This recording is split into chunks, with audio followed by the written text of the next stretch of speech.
ono mu onso na ne so asate I'm sorry, drinking. On na matse bibi ha no. Na me so my friend na busa no kra. Na nansa ne na naro se ne bantuma ho. Nzo mu nyina ha no. Yeah. Okupi se oni pemfo bi nam. CK ne pemfo bi nam. Na so no dos. CK entia. Ne pemfo bi nam. Oh, CK a obi nka show say all problem. CK o na ro so on kasa mo wachi. Oni mo wala no be ka cho. To me fresh CK aja me be na busa no. Ho asem. Obedi na I say this is so chechire me na ro so. So asem na o kan e no kre. Na oni pemfo bi nam. Asem mo so mo ni tire drugstore bi. No say wow jitum de ba obetire say o de emphasize yo. And you two no quite okay. At story. Sentia. Yeah. CK ni pemfo nam. And I'm a friend. And I drop CK. Amoko Copedrato. Bibi how? Yeah. It will be CK what did he? Yeah. Ane. For CK one monsieur Ane. Me meeting near more boy no. Sentia. CK obi also na so tia na say tell say ah. Oh na clear could say CK or funny no mo pa. Boy is you mo. Ko jam ko kwan abesa mo. CK atu awu. Yoko. Me da CP Godfather. Ye matie for ene ahofo akwaba ye ntu fa. Na hwen sama ekoso onkofo ekro so. Ye sha se e wa monanen enfamfiri ekotukubo anase boxing na me admo china fie Mike Tyson any Jake Paul ebeko na Santa Kwenkofo Pina na kasete se Mike Tyson retire chepa na so for retirement ebabeko on Jake Paul enra and central for shemu ekoso na enye easy kra mo mentie Mike Tyson any Jake Paul ewo press anase. I'm just ready. That's what I can say. I'm just ready. Yeah, I guess I'm back. Yeah. You're the star. I'm just happy to be here. I love you too. Thank you. On Friday. We'll start with you, Shushu. No pressure. The baddest man on the planet. I am Mike Tyson. All right, that's 1-0. What about you, Lucas? Jake Paul. All right, 1-1. Shadeja. Jake Paul. All right, 2-1. Niraj. Mike Tyson. 2-2. Mario. Iron Mike. 3-2 for Mike. Amanda. Come on, Jake Paul. All right, 3-3. Katie. You can never bet against a legend, Mike Tyson. 4-3, Mike. Abel. Tyson. 5-3, Mike. Winderson. Tyson. 6-3, Mike. Belinda. Tyson. 7-3, Mike. Mike Tyson. 8-3, Mike. Mike Tyson. Damn. Jake, the disrespect. It's palpable. I love it, you know. Hey, when I see dumb people saying dumb predictions, I just feel bad for them. So at the end of the day, who wants to bet on it, huh? Does anyone want to bet on it? I'm shaking hands. So how much we want to bet on this? You said, Mike, how much you want to bet? He said he's good. That's what I thought, bitch made. How much you want to bet? Mike Tyson. How much? How much you? How much? As much as you're willing to lose, brother. So, okay. So I'll give you my property. How much? In India. How much? My property is like more than 1 million. I'll give you. Deal. How much you want to bet? How much you want to lose? Bro, the time I spent taking a shit is how much you make in your whole life, buddy. Shut the fuck up. How much you want to lose? Whatever. $1 million, deal. We got 1 million here, 1 million here. Okay. Come on. You guys want to fucking do this? Put your money where your mouth is. How much money? Exactly. How much money? I don't speak English. Exactly. How much money? A ring, deal. Let's go. I'm following up on all this shit. $1 million? $20 right here. That's what I thought. It goes down. And way I am Preston as Jake Paul and the legend I am Mike Tyson. And you say I'm be undercast no. I'm young boxers, up and coming boxers no. Don't predictions about ye. Now in 9 call for Mike Tyson at 3-4. A call ye at the man Jake Paul and Jake Paul sorry say Mama say I am Mike Ebony could more be being too so. baby I no want for sika shame na ye di wa woni swato enti omo echo bet and now here our Kessben television so ye free boxing na ye nto aso na Jake Paul and Tyson hwan na Edin kunim yanko Spain matter to be precise na Ronaldo Cristiano way back August 2015 time I know about Emma Madrid no or ye prank video bi or dressing ho na or disguising ho cry na or testing the street of Madrid and or you know say or you homeless man and or started say or bobo or a year and quenching na so for na nani pepe na person Ronaldo be dia go eventually small boy be Ronaldo e bobo na Ronaldo e yi nanim no e be say e zero na sa prank we e ko viral mo be ehun ye the latest ebeba but before no mo me hwe Ronaldo there na ye for update and to aso.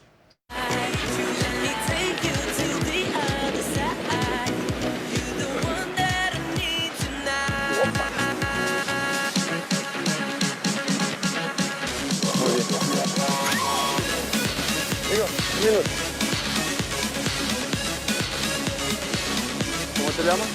Nicolás.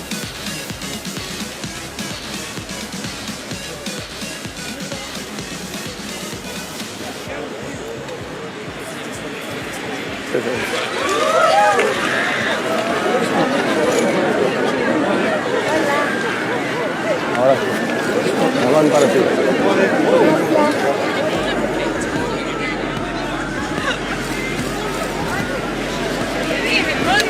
Mira que es cristiano, mira que es cristiano.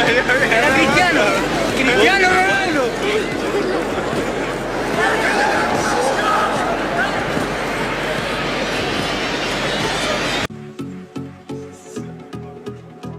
Tiwei a pranker Ronaldo yeah 2015 August our Madrid na monim ISO speed a YouTuber o feel Ronaldo papa until the Ronaldo be bia no obeso no so e bi enra speed and so I prank said Ronaldo this guy so also this guy so no echo the same place a video ni bi mo me hwe ISO speed in the prank video no.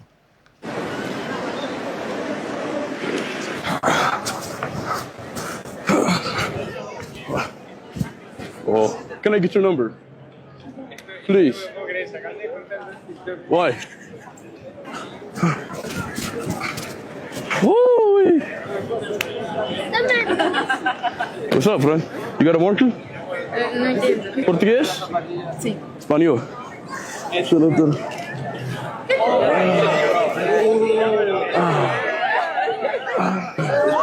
Una foto. Madrid. Enti ISO speed and asua Ronaldo. Enti Ronaldo dia na happen August 2015 and all this guy sitting home and homeless man and ISO speed a similar video. Na yento aso enko CONMEBOL. World Cup qualifiers no from enana joko si ochina home machine. Games air basso our CONMEBOL and no air South America. World Cup qualifiers no any easy cry. Now Paraguay any Argentina world champions and airball and Paraguay Football Federation no and ever to just say and there about 10 now omo match of Argentina airborne no single fan and now ofi Paraguay obetimi ahye le Messi jersey either club or country Argentina na no player and a bomb Argentina or ye Paraguay near obetimi ahye ho bibi say Inter Miami Messi jersey Barca Messi jersey and Argentina Messi jersey ultimi enfam ma and no and a Paraguay for Messi don't be too and no na head coach at the Emma Paraguay national team Gustavo Alfaro or say Messi were cross borders and yeah Argentina borders and kwa say Messi abe the king of world football na Messi any limit enti say with or without Messi justice no krano game no enye susan so bia the Paraguay onagasa ne football federation no dey betu no Messi eda so king na untimi unlimited le Messi when and some coach of Paraguay Gustavo Alfaro at the Atujwa. Now Brazil so ebesi akan ahead of Brazil game omo airball or CONMEBOL no and a Brazil coach Dorival Jr. the Atujwa say Vinicius Jr. when winning Ballon d'Or no the biggest injustice. Sir Omanfa Pepe ye anya juma because this year Kalokra or Sanka Ballon d'Or echo Emma Vinicius Jr. Name the greatest award and a Vinicius Enya. You be saying greatest award no and then here more man na yanti no say oh the greatest award Vinicius enya and say Oko Brazil respect or command and recognition yede Emma Vinicius no anumpo award itself into Dorival Jr. and support Vinicius Jr. way aso ni begina na yakofa ni what scientific open ayaresadia only one place na also occur and any what yebetie ni what scientific and crowd to way ye ba your more stories yede etwaso. Hi, the What Scientific Clinic, Onyankopon Adawroma, or the Sa Yaresabia way, Abesianum say, Obi biara or how biada ne subiano, aye yare de, Onam yen so na intimi enye de ensa ne yare, Ebia menoka say, me yare na mebabu bosun, Ebi krana na intimi amo yare so, Oba, Nyankopon say, Odnam yen so, ena mahaban so, ena monpaiboso, ebitim atu yare na se ama wato, Ebia odiene ye awo sem ne how, Ebia oye bema, bema no entimi sori nyina so kra ansa na bema ne be sori agina so no eye moja enedeko enti se moja entimi ndie furusa ne ye a bema no entimi nye dey because bema na ye dindindin nyina eye moja ena afele ne sa ebia me no kasa ne de odie na awu eda ho fom kodo a entimi nsori kra no Nyankopon na me nso ebema na ahaban so amana sori ama so so ho ato be ne ye meto nchia wo ho bi ebia na uso de ne de odikọbọ ania na abesne ko feni premature ejaculation Oba ebi wo honom kra eye adwemu na wose ye de ye cycle de bia meka se ebi wo honom enye dro enye bibia na ye dro Oba ye no bedi nkomo na said the problem ni sitie no ya hwe ehunu problem no aha ye scientific clinic things ya yare sa no ye demonstrate wan kasa wo yare no na wahu se o kono aduro na okono no wanya hotoso se said the tie bia no ho ye de ebeto hanum ye nheda ma waduro keke ye ma waduro wa bra ye hunu problem no because amre sika ho ye de enti se o mo obi aduro na wa unim de ya aduro ni kwakoye na se okono ma aduro na se ankwa wa nipa kro no de ne ye typhoid so se enya wa wanhwe ya unhunu typhoid betimi am ye twa wonso no epilepsy etire wo ne ka se ebia na wonama wo twahye ama wachinia enkwa meso bra ene me beto nchia ebia na wo de no eye pressure na tena so achepa ebia me no ka se uda form team stroke abubu agufom anase yare na amana obubu agufom team a untimi sorry no fremini ni hu nkomo wanya prostate problem odun so a enyeye anase esi wo prostate cancer na say wo ho crowd of person check say o prostate no eye adwuma ya oba ye betimi a check am ebia na wo de ne ye eba na wo pede a Nyankopon adom ye betimi adom aboa wo ebia na ma no wo de ne ye fibroid na how me no ka say obi wo no ma the problem pa ye halitosis o ka sa esenti wo mu pa wo be pie aso ha no ma ye behwe ba bi e free ba na yetimi de atu ase ama wo ebia wo ko ye so cholesterol ebia wo kidney problem wo liver problem me no ka say ye nuama no omo brebebre infections ha omo enam se ye ni proper hygienic places a ye jaya na se ye junso ana se yin ntino se infections nko ade a betimi aba ama ye nso so yetimi atuti ama ho ato ebia na wo de ye bone problem nka say mu na hwo papa ebia na wo de ye ulcer ye betu ase e de ama me no ka say ebia na wo de ye hernia wo de ye diabetes odi ani ye pressure yare bia ha obia no emre ni ntie bia na mentime mu boy yare ni nyina so ni What Scientific Clinic ma se atonsu ba bia free ba e wo Ghana ha bia oba o se oba atonsu Monaco Junction bedu a number no na wuwu on 0244 087 687 ofre a mema ya ba be fa aba ho udu adansi rural banka opposite pe ene ne mo se signboard ne bo kakraka e ho ni What Scientific Clinic ubo se e ho no mo no ya hyehyɛ ensa crate bebre ho no adansi rural bank opposite Accra your mile 7 Edeko Tantra kwan no so no Janet Corner your kwan ho pe ubedru mile 7 overhead na ofre ya homa trufo no a ye betre wo kwan. Wherever you are in this world, either you are in Ghana or you are not in Ghana, you can call or WhatsApp us and we will arrange how to help you. What Scientific Clinic Nyankopon da romanti wa hoto ebeba.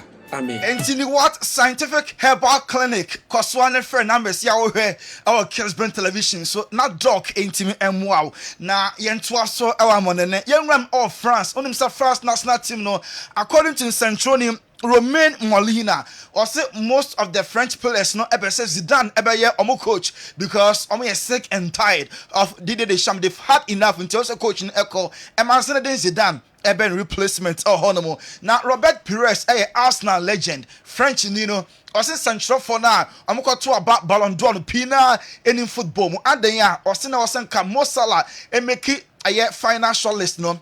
The fact says Salah onka top 3 kyerɛ Central for now ekọ to aba no pina no football no omo nso eni ho enim de Frankie de Jong Barca player or Netherlands omo national team na so ye osin ni pre plan tell bi mpa na obisa ne se da ben ana bi pray so betwa ana say football no me betimi abonie o say aya na enyi easy cry injuries at this 7 pa say the hoya osina kan for Barcelona and for Netherlands or national team no Deco sporting director Emma Barca or say not to call for a compare Lamine Yamal to Leo Messi na go for BG pass sa comparison no too early and her na psychologically and ya effect ama boy ni trima kwa kwene there na complacency assert in ama Lamine Yamal wantimi arrange ni potential and also Debbie entesa ho a name ebe inspire Lamine Yamal po say ye dey compare Messi sesia when we say classico basu bi this time enye mema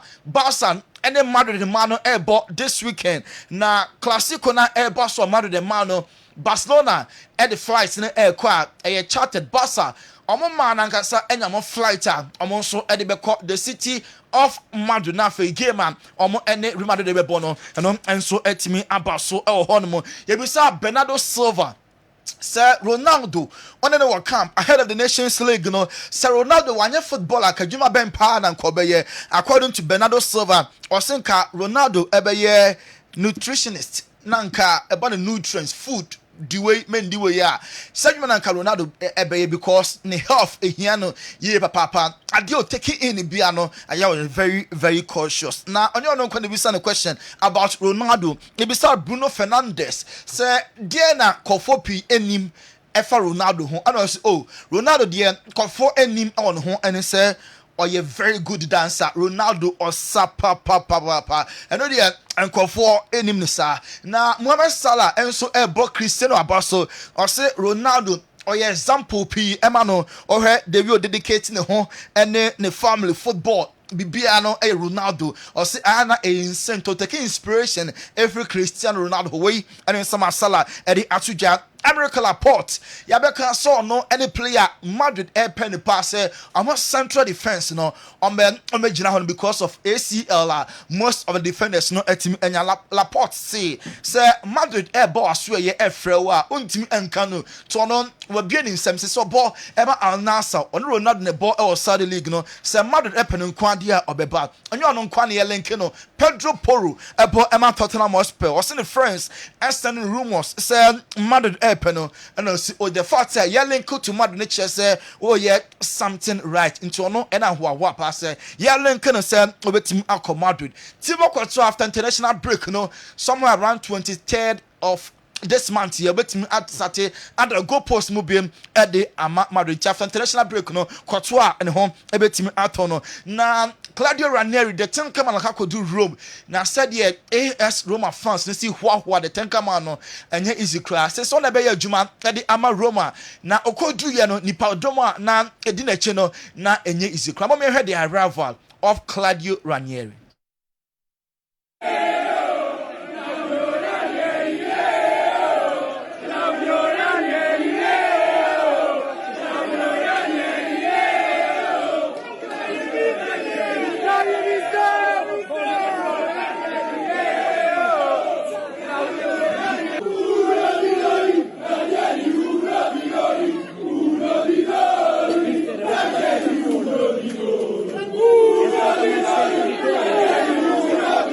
The Tinker man Claudio Ranieri now Henry Kessben. So I be do Rome.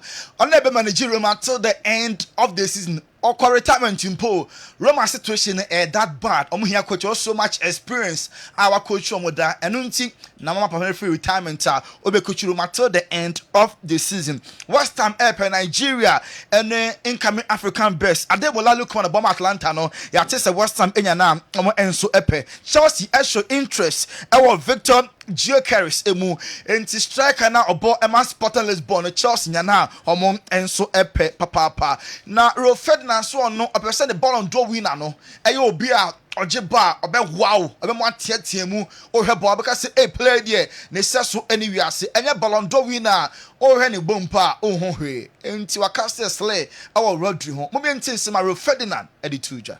My Ballon d'Or winner, I want it to be the guy that makes me go, oh my God, start on my phone like this, texting the WhatsApp groups.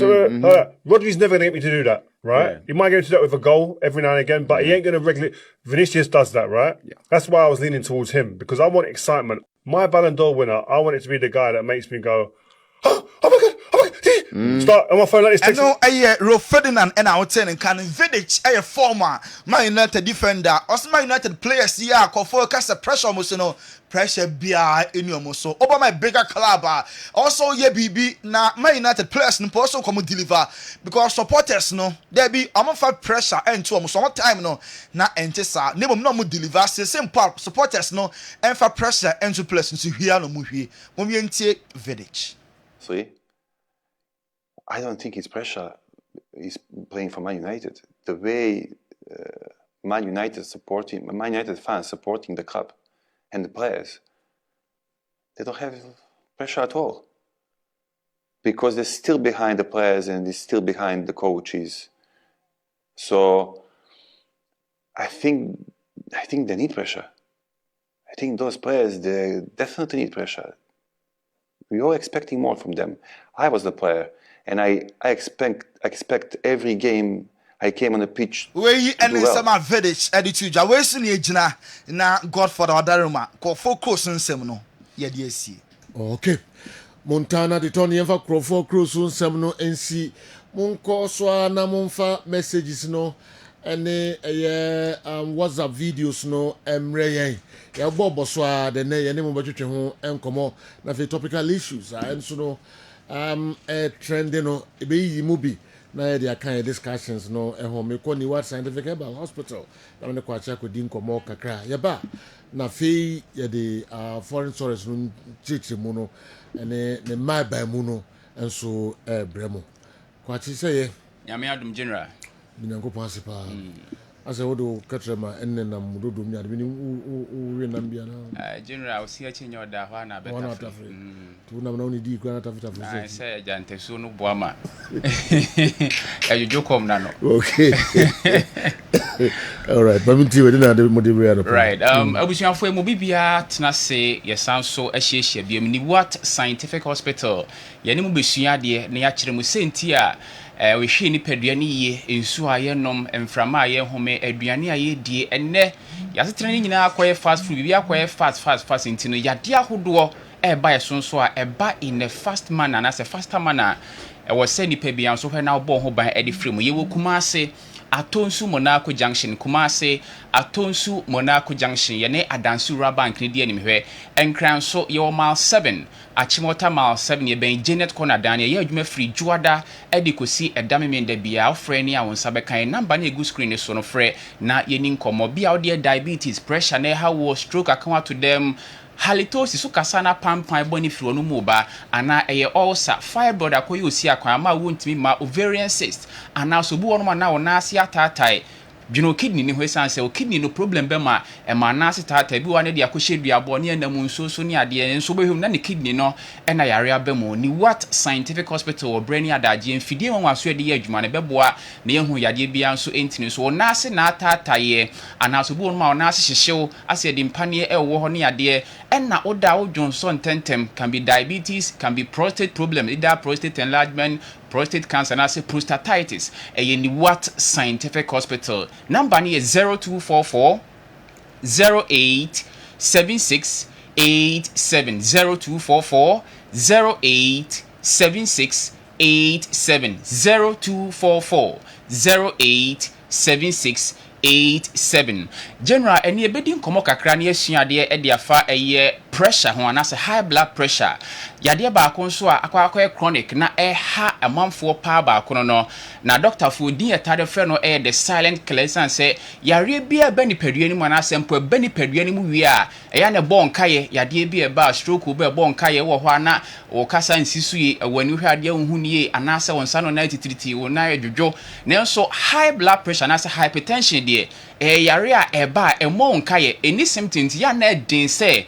ubon se nipa smesi ana obentin bia pressure yade ne ebi aba no so te normally ya na ye tire advice say nke benya anka pressure machine ko bi anya bi wo fie na nka wo hono mo a nanu nansa na wa check pressure hwe kosoro ana eba form person say pressure nso yade a so pressure no kosoro pa ehu na eba form pa nso a ehu ti normally no tambia na wo se regulate wo hwe se de be gina yie na aboa ama wa hoɔden so atimi akɔnkan ɛna pressure nso yade a se ba ni padua ni mu na wanhwɛ anhuma aduru ɛbɛboa wo regular exercise wa anya ne ade na ma ne tena so cha etimi le di ma atimi nya kidney problem etimi ma nya stroke etimi ma nya heart attack akoma yare ne nyina hɔ no mu a ɛno nti se fata se nipa bia ɛbɔ ho ban ɛwɔ hɔ na bi obi ti obebusa se pressure ade no kora yade bɛn ya nipadua no se de ahoɔden gyina hɔ no na koma no ɛna ɛyɛ adwuma wɔ nipadua no nyina ya mogya ɛbɔ ɛdi free nipadua ni mu ɛnam yɛntini mu ɛde kodi akɔniaba ɛsan ba no ya na brebia na se fata se ntini ni mu da hɔ no mie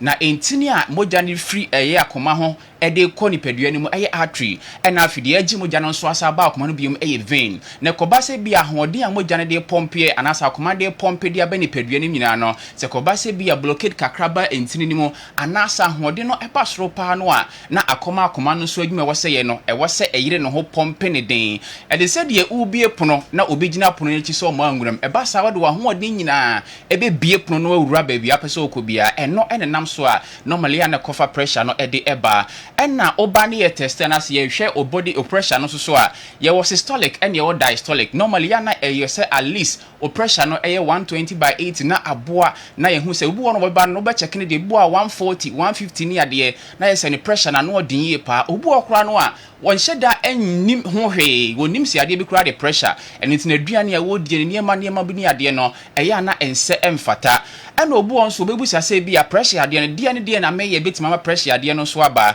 na adeɛ baako a mehu pa ne sɛ general eduru me kɔtɔ ɛyɛ steel bender bi ɔmo so na adeɛ bi no na nso ɔmo yɛ na ɔmo de adeɛ akata ɔmo ani gogo na sɛ ɔmo wɔ special ne bi de ba na ɛyɛ dark kakra sɛ bɛyɛ a light ne no ɛyɛ affect n'ani na oteki painkillers na oteki painkillers pa na busa sɛ ade wɔ pain no se de bi ɔmo adwuma na ɔmo yɛ no se wo be so saa dade na light na fled clear de ba no se wan nom saa painkiller na okata wani se de kura no a wo be wie na nwumre okoda na wani apru so na wani wowo enti omo nom saa painkiller na enti da bia wonu bo se ya wan sama be adwuma nko ade na me so wow abusuafo painkiller ya ade a anase ade baako a ede pressure enam pa nto yo bi a kakra bi a painkiller yen ka se nye but o taking excess no eno so ya ade a ebo ema pressure etimi ka no ho yi pa nto yo bi atafa painkillers a well the steel benders ni ade no monhwe ni yi pa afi aduane die mu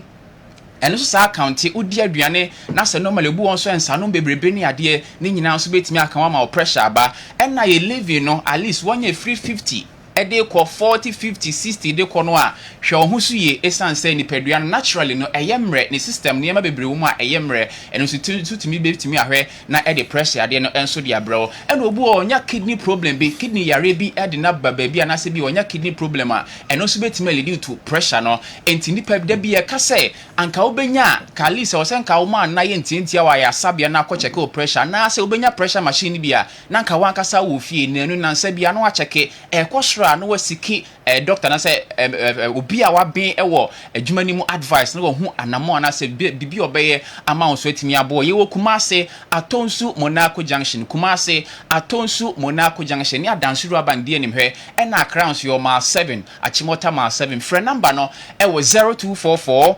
08 76 87 0244 08 76 87 0244 08 76 870 pressure hon komo aye die no se o pressure no kosro pa ene e fra no hypertension ena eba form pa so a eye hypotension enti in either ways no ebi ehu said the mekan ne kwasra ehu pa eba form pan so a ehu ti normally except for a range normal level no na eboama ho towo and na pressure de ne ba so a said the mekan no yo yare akese bi a ehu a se wanhwe na wantu ho anamo betimi ama pressure de na kofa sa yare ahodo na brewo ebi stroke mubo yare no se pressure de ne ba so na uni adu pa wonom unya siki advice and free obi a wa ben ho anasa regulate na sa check your aduane die mu a ebetimi amonya stroke yare no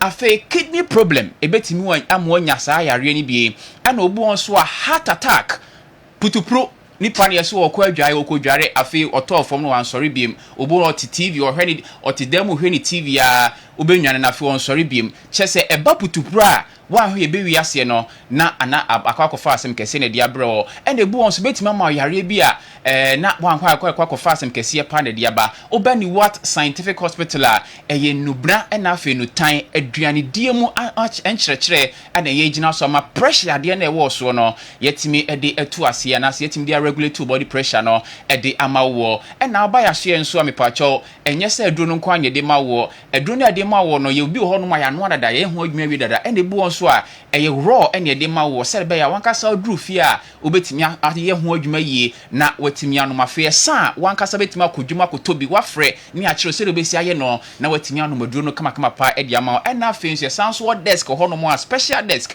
ya ye di etu fo waduane die mo di mu esanse ye de bi ti se pressure ya de bi ti se diabetes yare a yentu ase obe regulate into regulate a regular exercise we said dan nyina otentene wapomu afi waduane a wudie so hu se aduane we na medie yare we aba mesu die ene aduane we nko ene aduane we ko ebre we se wudie timing of your diet taking anopa dia ne woso de edura nwumre 6 ni di we na nyina so kire e wo ya so ye to ba ni what scientific hospital a minimi yare a wo de achi ni abre ye wo bre ni adaje ma wo a doctor fa kukudam a wo mo abobew e na ye de adwuma enso e wo ya so ye kumase atonsu mo na akọ junction enkran so mile 7 e na wo ba won sabe kan ye fidie won aso ye de ye adwuma ba ye hono mo a enhyeda nya ya sabia na kwa pressure masem dia tamadru dia ma straight wa bra ye nye proper diagnosis ye nye lab intral scan e basa no a yare bebrebe hinta sanso bu ono mo ba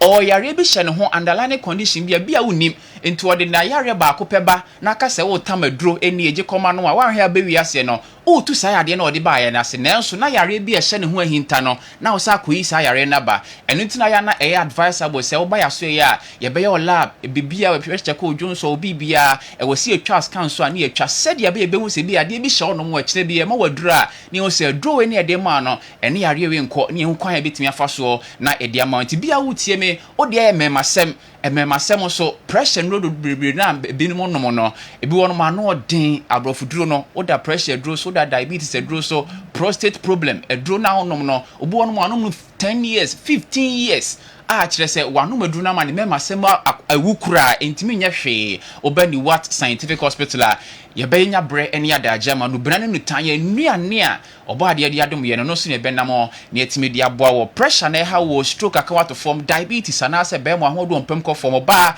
enam nsan ade no akote ovarian cyst ana fibroid ha be ma wakote nem nsan ade wo ko private ani nsufuta bi fu be ma na oba ana se wo da adwonso ntentem adwonso be bransa na ade achen o prostate no ho ba asem no eye ni what scientific hospital bra na ye nya bre ene adaje mfama yare bi ha bia no bia mamodi no de frɛ na ye ni ho nkomo ye betimi ahwa ye beka akire ntimi hwɛ nso a ye beka akire ye wo kuma ase atonsu mo na akọ junction akra mile 7 ye ben eye Janet corner dan from Mondays to Saturdays ye adwuma number ne 0244 08 76 87 0244 08 76 87 0244 08 76 87 general kwache bedasi midide pass atiefo ne ahwefo numbers no omo ebefre na omo ne ni what adi ensawoso na omo nu omo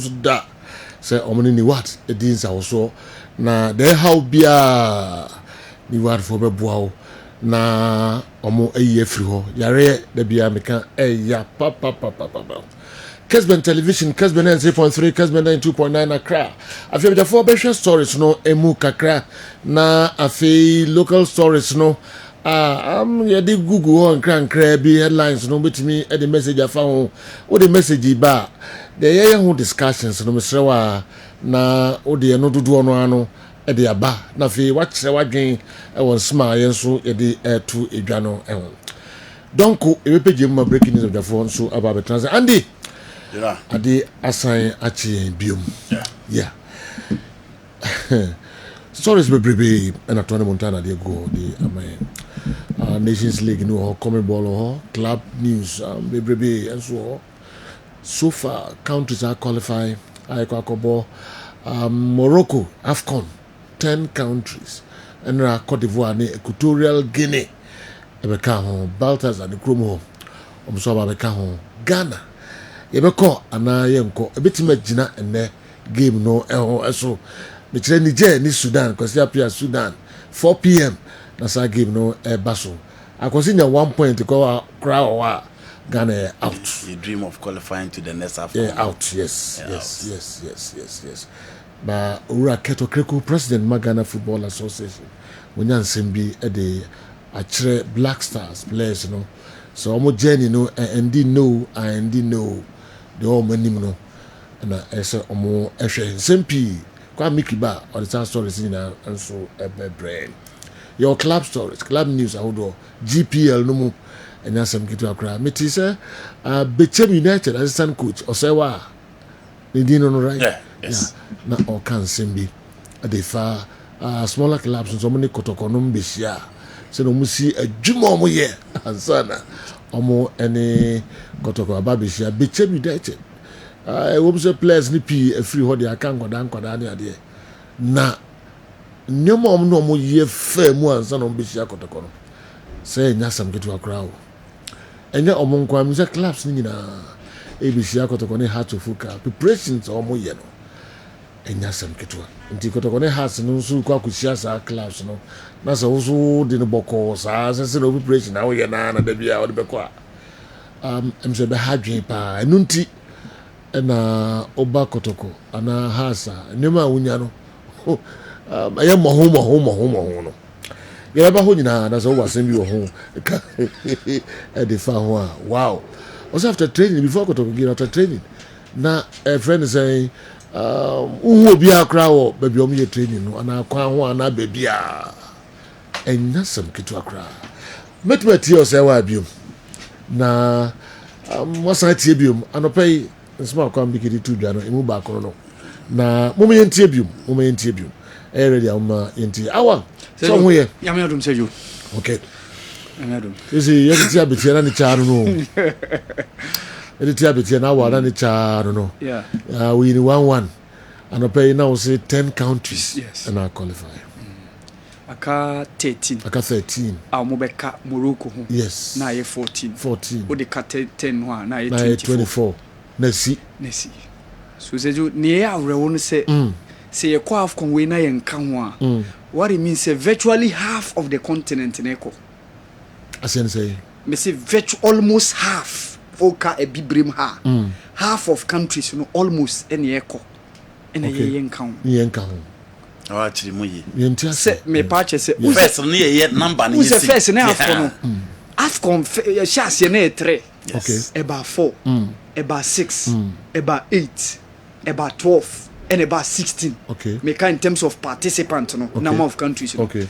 So 2019 and ye tenemu every 16 e dey call 24. So say you nature say the numbers na ba be ka ho. Ama say kwa virtually the whole of the continent and half. Okay, half. Okay. Half neko. Oh yeah, virtually half. Virtually, yeah. It is a 24 plus 24 no now come on by 48. Yes. Right? And you different number of countries in Africa more. Okay. No more koni enka ho a. Ha dream. We wosem. Countries in Africa now. Ka crave na emu half. Ko AFCON. That's a Ghana and Kenya. Don't so general. Yes, okay. All right. Yenti o say why biom na yento aso. Then but this week you know my press who say Asante Kotoko a big team. Umbitina bibia. So and for home for bibia this week ekono. Uyo training ya Kofi no kokoda. Udidi no ada. And mabonten anajo name ne sa name and mo bi nko fast mameto so because big game say ne bebo supporters go to me create assembly. Na dia ba beto so ebra bi kwa na enye sa so mi mo hunu enema a wo ne Kotoko bebo ewom. So omo keep themselves very well, to be very honest. Players need very, very disciplined. You put training who so be an am to say first no. Camp base. And you know, I mean say and Chishena and Yomo a can no. And a mom itimi ediswa Emma sa and a Kotoko game beyond if you score, if you play well with him the Judy. Sante Kotoko. Omuna on your mobono, and your team kitua biasa. So and you don't want a back come a player and Ankasana about team so.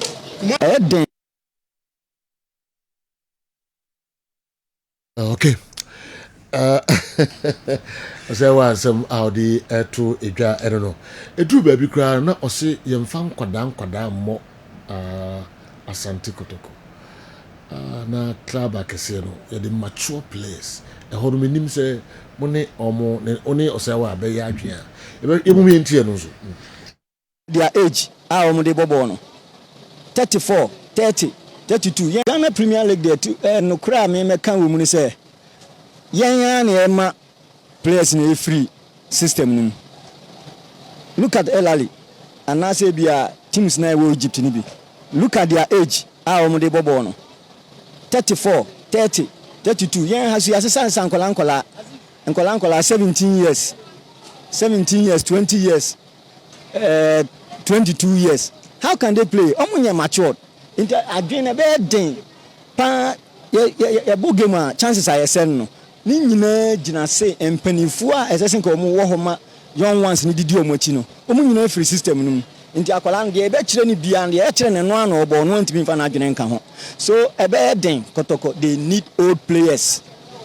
Minimum old players be omo kumase a they are still playing.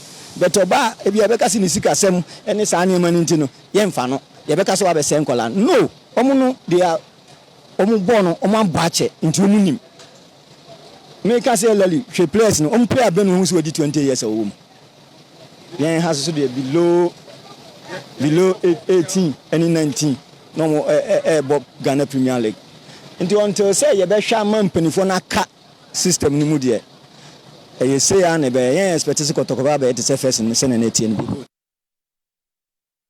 Osewa assistant coach Edema Betim United and Chekra Ose Kumasi Asante Kotoko Kabako e wo Betim Akotoko Entimi Anti. This one they are two Jano. Our Marina office. Yeah. Or can aline other clubs no more so Zamalek no more. Meaning do can a woman I say. Yeah, no question do no can. Okay. Ali J Champions League a few way 2024. Me the player be two Emma Manfo Huno, Rami Rabea, Seju. Onunkwa Hali Champions League 12 no wajene. Seju onunkwa jimu 6 half. Wow. Onunkwa 12 Champions League Ali ajeno. Onunkwa jimu 6. Oh. Yes. Such him. Ali share Esperance around June muhono Champions League omoje no. Me the player be two ho. Miki kra na me twa ade no free ni phone so na me de be two ho. Rami Rabea. Or an integral member of the Egyptian national team. Ali Aji Champions League 12. Or no one count 6 times. Or more, you know. I see. Yes. Wow, watch it. Wow, watch it. Ne Ali team no ne Oswa Mohamed Hani.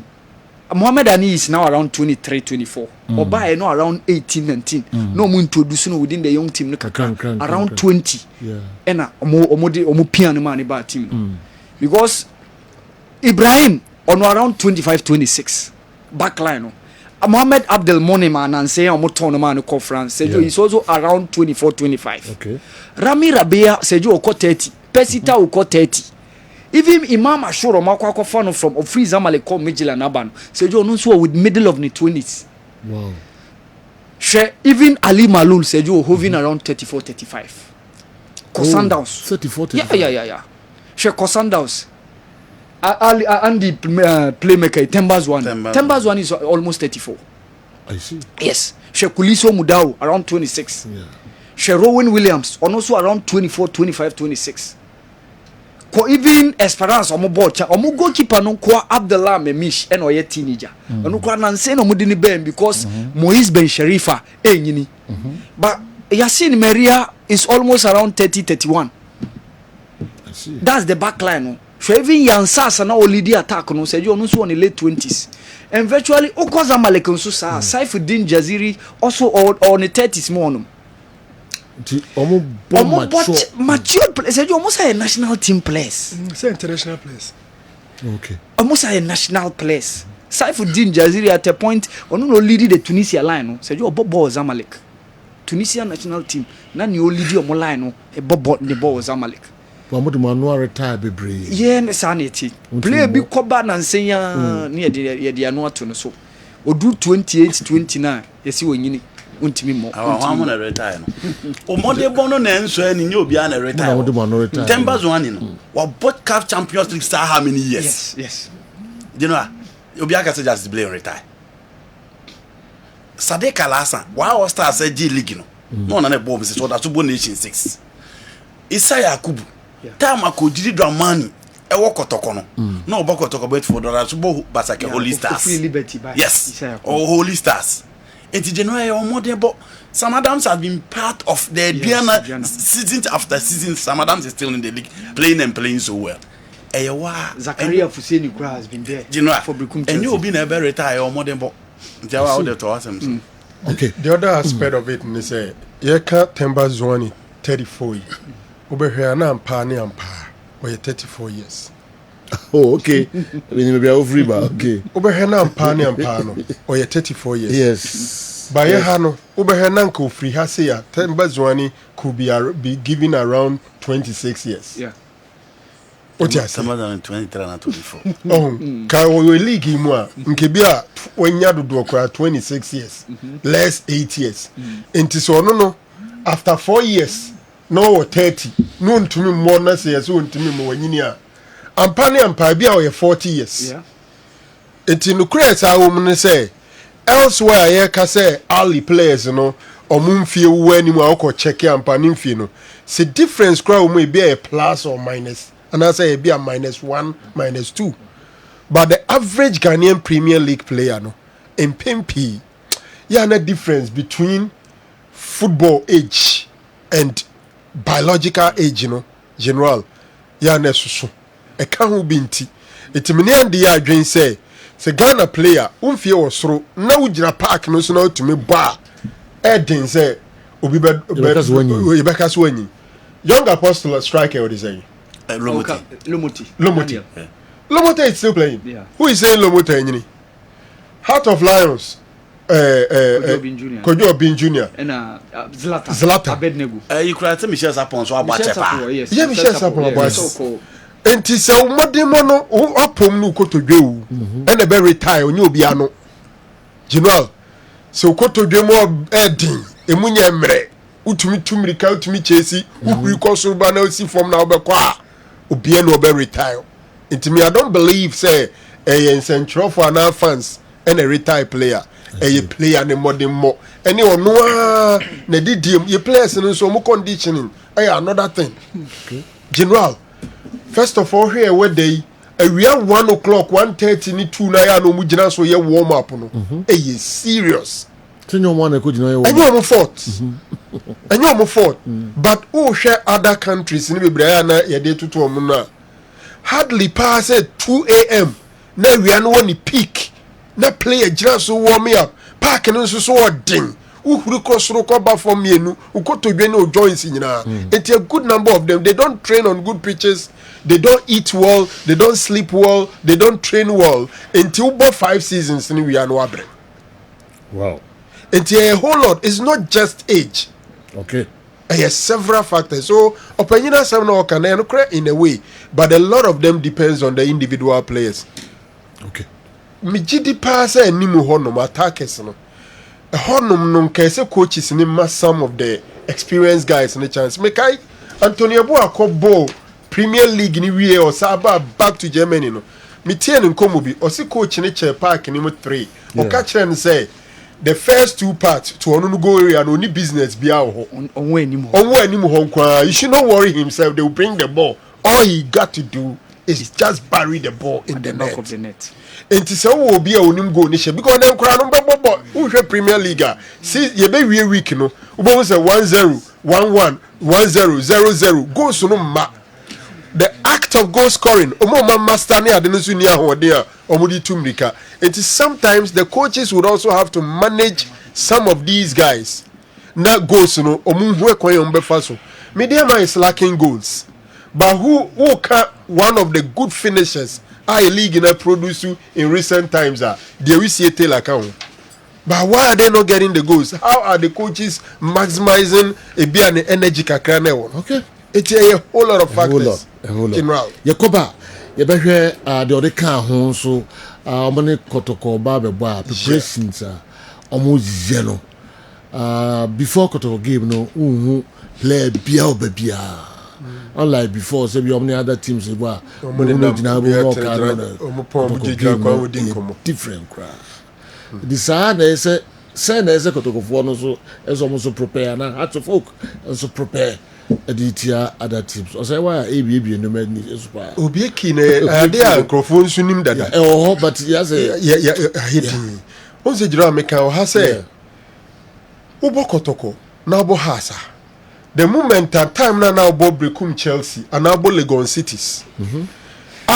You be fa oba kotoko no kai say ohun say ye to aketu emu ye de abo ho nan no. Asu de da wo so to ekoye nan. Yeah. Yes, unto whom much is given, much is expected. Yes. So Ubo kotoko obo hasa 34 games now Ubo the season. Opponent in a BI and the World Cup. Game 34 now Ubo. Every single game is your opponent's World Cup. Players were well motivated. Yeah. Coaches here ready to sacrifice everything. Supporters be sorry for tools. Management be special promises.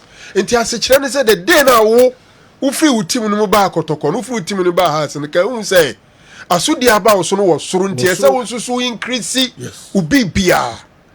Se training na say o mamu so cause wo two team di 800 700 maximum be 1000 oba ya see you 5000 ya de abohu no mu de amount enti asudi e da wo so no general atoso no mo of course ebiji 9000 near this enti general sa time no enya sa time no na sabiu ubenya girls it calls for more sacrifice around that time because he can wo beje no e ho asudi ni wo soro enti ese wo player back to continue mo o mentality now the buy na anything because ejuma na ye de amount no enye se dada na wo bo no ho na wo de ba ha de anka ye mfa waketua ne mo ho na mfa ma wo ye mebubo TV ni DSTV wo ho ma wo so abusa ho se ugina park ne so a aketua 9000 e ho adwuma na wo ye no o opponent no wo bebo opponent no wo bebo no nano na ye nura kra na me andi argue say bechem team where the worst bra and I was saying say yes it could be this season bechem is not on form but we even in free wa only kotoko ba bebon on be ye niema sonko it wo ye kotoko player and so who say every day it's a 12 day no need to relax omo betra social media TikTok and adwunu sa on na uti evra question on bisa this Portuguese player no omo bisa Bruno Fernandes say Cristiano Ronaldo senka wanye footballer de no nkobeye o se nkobeye nutritionist why ni wodi won fa ni agro evra ka bi o se o de ni kura gym o se yenko breakfast okoduro mo wi wura kakra bi hama no mo wi kakra bi a na ni ba no so no akwa ni de ye training na no kan say onsi obi I'm saying that say o person we extraordinary now when you're ordinary there you should do extraordinary things. It calls for a lot of sacrifices. We did o ma pe o na we drunum ubi bia enough of now the as footballers and especially when you have the chance to play for Kotoko Hasa and so when you say mo lifespan no very short as a footballer. The moment now when we Kotoko Hasa can who say within that 3 years football now chooses Obebono unkwa na nyina na saa time no be define your life. Exactly. Because within that 3 years no, so give you a lot of sacrifice. Now can see so now you the best out of it. And do the bit my page or more sika be out the better for the rest of your life and your family. All right, yɛbɛba so also bɛ sɛ ɔyɛ kakra na afei mi nkɔ new hɔ yɛwɔ George Akwasi afiri ne responses no ɔde ɛkɔkɔma Ghana Football Association charge na ɔmde charge no nsɛm a ɔno nso twerɛ yɛde kɔkɔma ɔmo no nyinaa no damanim ha nti at the appropriate time making kan mu bi ɛde ama mo ɛnyɛ ɛno nko a no wantwerɛ nko a na ɔde kɔma ɔmo na mmom ɔde videos ne adeɛ nyinaa no ɛyɛ attach the support to nsɛm no de kokoma Ghana Football Association no me saka videos ni na bi wa me de bekyerɛ amama hwede nyina no ɛwɔ Kessben television nti ne mbɔ won krankra wo de nsɛm bi e ba na wo de message bi e ba me sɛ now they are fast lines ya ho discussions aba yatimi akenkan so de amamo Joe Louis, former player Kumasi Asante Kotoko Heart of Oak journalists were about to retire Justice Blay. Even our own Kotoko legends were part of that. Okay, Joe Louis and anyway, and so Bre Mrs. Yeah. Generalists ne try legends ni be try I didn't know one retire. Or no ne modern mo. Yeah. It defy the journalists no more can. Sure. Ne modern mo defy the enough fans neka. Okay. And Tim Pempi wo modern mon. And they the most important. The indigenous Arabs who play for their local clubs may have used their real ages. Can we make same case for our locals? Mr. Osai, the Bechem coach, was able to advise his players to show a lot of discipline ahead of their clash against Asante Kotoko. Imagine he manages to talk to them and they heed to his advice the whole season. I believe they can easily win the league. Sani Saliu, Osi DNT no sewa, Oni Kotoko Nkwan or Masa advice, na oyandi sa nyina ka league no bituma gino easily. Okay, enye Kotoko Nkwan na obutia na obituma gidi. Okay, yeah, twaso sunyoy anafi songo. Wow, Osewa still looks young. He's really taking very good care of himself. Osewa has hit the nail perfectly on the head. With this type of players, Kumasi Asante Kotoko can never be the Kotoko we used to know. Nyami enim no kre mote sports dodo. You people should call me for your lunch today. And I feel anyway abreye. Yeah, sure say wa obepo once my friend umum na the lunch ni beko. Katokato be want to bet in dini bia na. And the one this oben one uba ubu asosoro no. Me musa bero. I said you. See we dey put na for you. Listen to Osewa. He said playing Kotoko is different. He asked his boys to sleep early. He advised and overmotivated them, all because he was playing Kumasi Asante Kotoko. But our boys will be on the pitch playing I don't care football, okay, showing like a desiccal attitude. We have a problem. Jam school, the other Bible. Jam school. All right. Yeah, this is when I remember you're free day and so kakra. Teams ni bibiri so na Kotoko ba omo ye Kotoko show omo da na Kotoko show omo no ma abonten. So na say ubo say we hear the say wa cast players ni nyeni bi. Na chinchina we hear ya ba be Kotoko. Yes. Me ditum. Yeah. Me ditum. You know, on the issue of players ni omo age ni omo mbobo Africa continent ni other areas no. Mature players, and it is the reason why they are performing. Me di tum says oh hwe Kotoko nkwa achiri kura. Hwesika akono team na ode beje normalization committee cap. At the Bo African group stage no. So we the maturity level of the team individually for Felisana. Any age, you know football maturity any age nkoa. Obi wa na age ni turu bebrebe. Baba Yaya has been in the Ghana Premier League for how many years? But how old is Baba Yaya? Eti offer Felisanan, offer Augustine Sifa, offer Amos Frimpong, offer Ismail Ganiyu. The only young player known or yet inexperienced among the back five. Okay. So Oba midfielder, you talk about Kwame Bonsu-Conte. Ono Bobo wa brochi no back. Richie Senenu. Inti again another player now no see inexperienced Senenu. Emmanuel Jemfi, Fatau, you talk about Sonny Yakuba. and then Marshall Bako. Into 2 inexperienced players na wom. Nandi mami chawa no. Unse sena no ni Kwame Bunsu abo Heart of Lions. Oh, okay. Yes.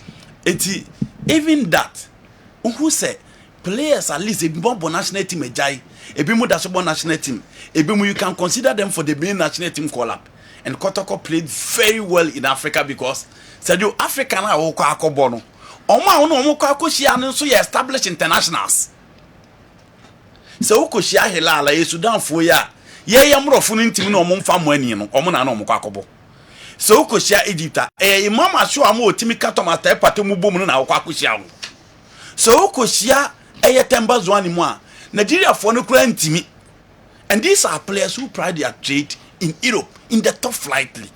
Until you need certain level of maturity and experience within before what me have fighted that team to survive.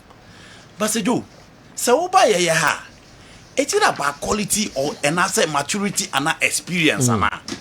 So fakoto team in totality, pick them one by one. Can we say they are not matured? What will be the measurement here? They be measure almost. See, the Omuko Africa perfect. Omu maturity in Africa no of them. But say in the Ghana Premier League, are they not matured? They are. For Omu Bako na show be a league, you know, apart from maybe Peter Miduakwa or even Abrante Abefene Saka Dauda. Say yo, Ubenya Obia Wabo Ghana Premier League now 2 years. Obia. It is sometimes I think it is about quality more than maturity. Player be or Marco Tokwa. Any man who many who the number of times I was in the Ghana Premier League. Pick Intimenu for example. Say do Intimenu played 2 seasons to Legon Cities. It is also Intimenu or about 5 years in the Ghana Premier League. For Emmanuel Entry. This is about his 4th season in the Ghana Premier League. Inti omunina players within the Ghana Premier League they are matured. But so the omoko abonten dia.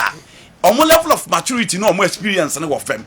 It is something in and say, let's tell the players to step up because born a year born said you so you training. There be American Ronaldo asemwa. Se Ronaldo onye no hunye training. And na born na oboma anasa no ontimi che go sanka coach abenchero. I once watched one of their games.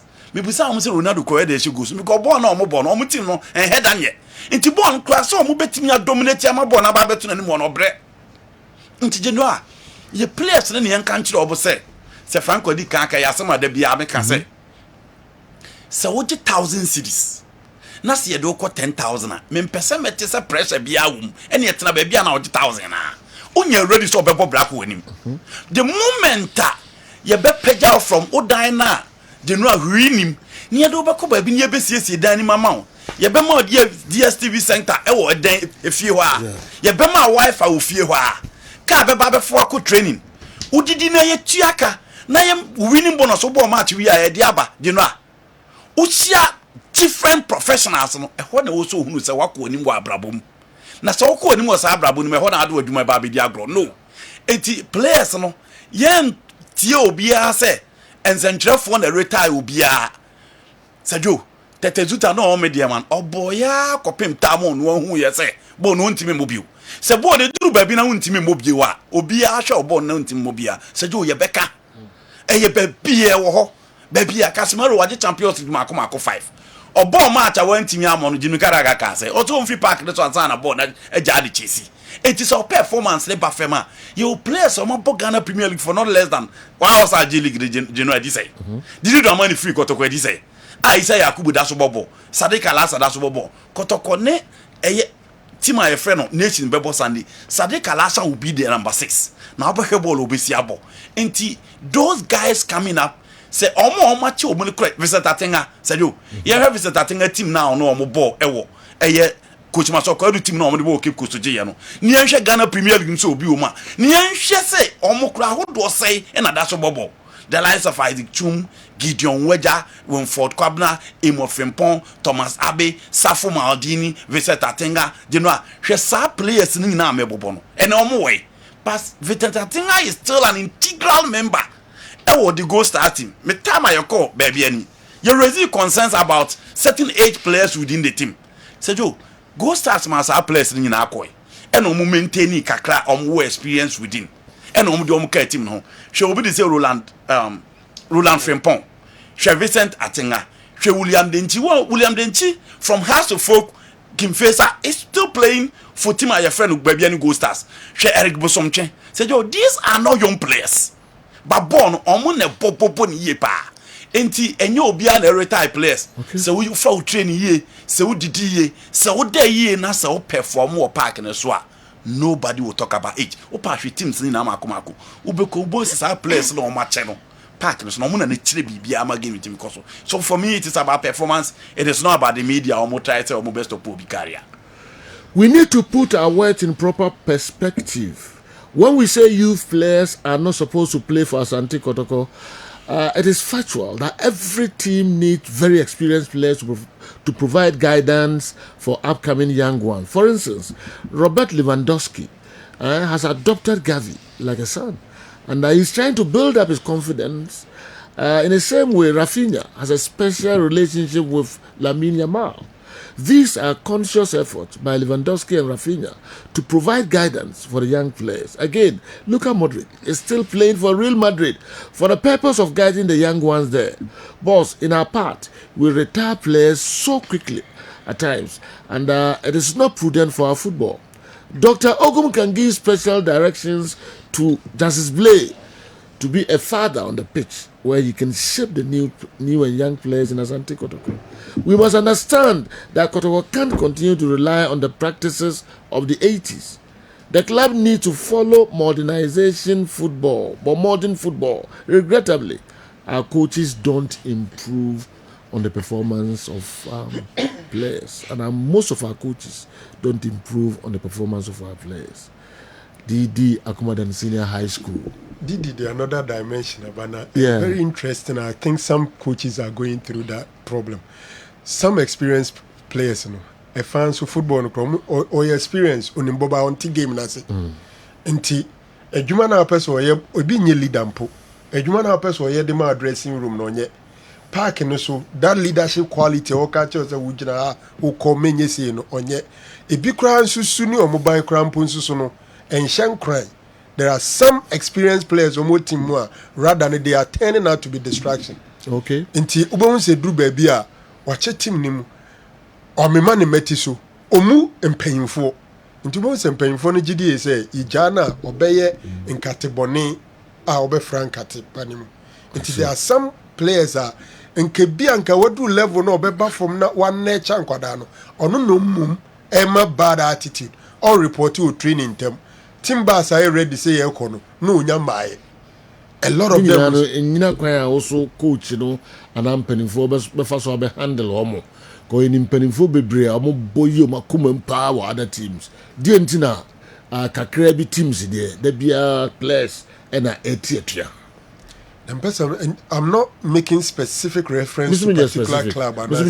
I'm saying some of the old players. Specific. But the person say, "Empeniphone be so attitude. Oh yeah. Coaches need be attitude. Oh yeah. Players theatre. I know dear. Chinye ni ho. Chinye ni ho. Oh, on the did fa the mentorship with Lewandowski near modema young players and I make us say such player wait me up perform that rule now as a who player and anchors how discipline patriotas who is senior player upon match bas na you ready ye train ne bi ojina baby diago and I would din come where they open ye be pon match na ye call back on for bas ni bi nyo ni bas such player no that mentorship I expect so be play na nke bia ye de aka kakra na obebo no na ya mo alternative no one hwe a usuban so ntimi ntrem nti ze holo ni o mame bram kakra ye ba na abehwe say no kre say coaches no so e fa na bebrebe eno an so mo coach say omo mfa call bibia meka players na omo coach no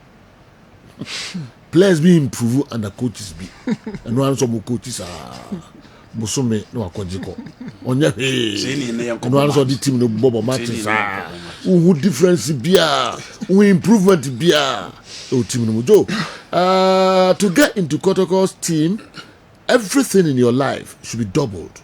Your training, your lifestyle, and even the environment you are or you find yourself in. If you play for Kumasi Asante Kotoko, you are like a chief. You can't do anything basa basa. into Jan, former player Santi Kotoko Black Stars. Kofi into Jan, that's how we are. You are like a chief. Yes, we a chief. Baby, Uncle Togabins, Yabi, Ubeshia Kotoko play and the dressing, no, and Sean Cries, I was super person in the trapeze. People could being Trebisa. That period, dear. Now, born in Fiesa and doing me a short time. Oh, Upia, I say you'll be a Konoka, hey, play, we person new trapeze. But Ubeshia, no, baby, where come on. New Chief, yes, football no a very very funny thing. Now funny in the sense that also now bamwa, o lucky ni be brave dressing room filled so and you may be brave now lucky. Now unfortunately, o cho because a practical job into the more AC hunu the young from so and they are right you know. Now unyi every game no. I am sure say baby jet to Baligon City no person yet dear or more man who Liberty Days kakra bi no person ye bibi de chomo.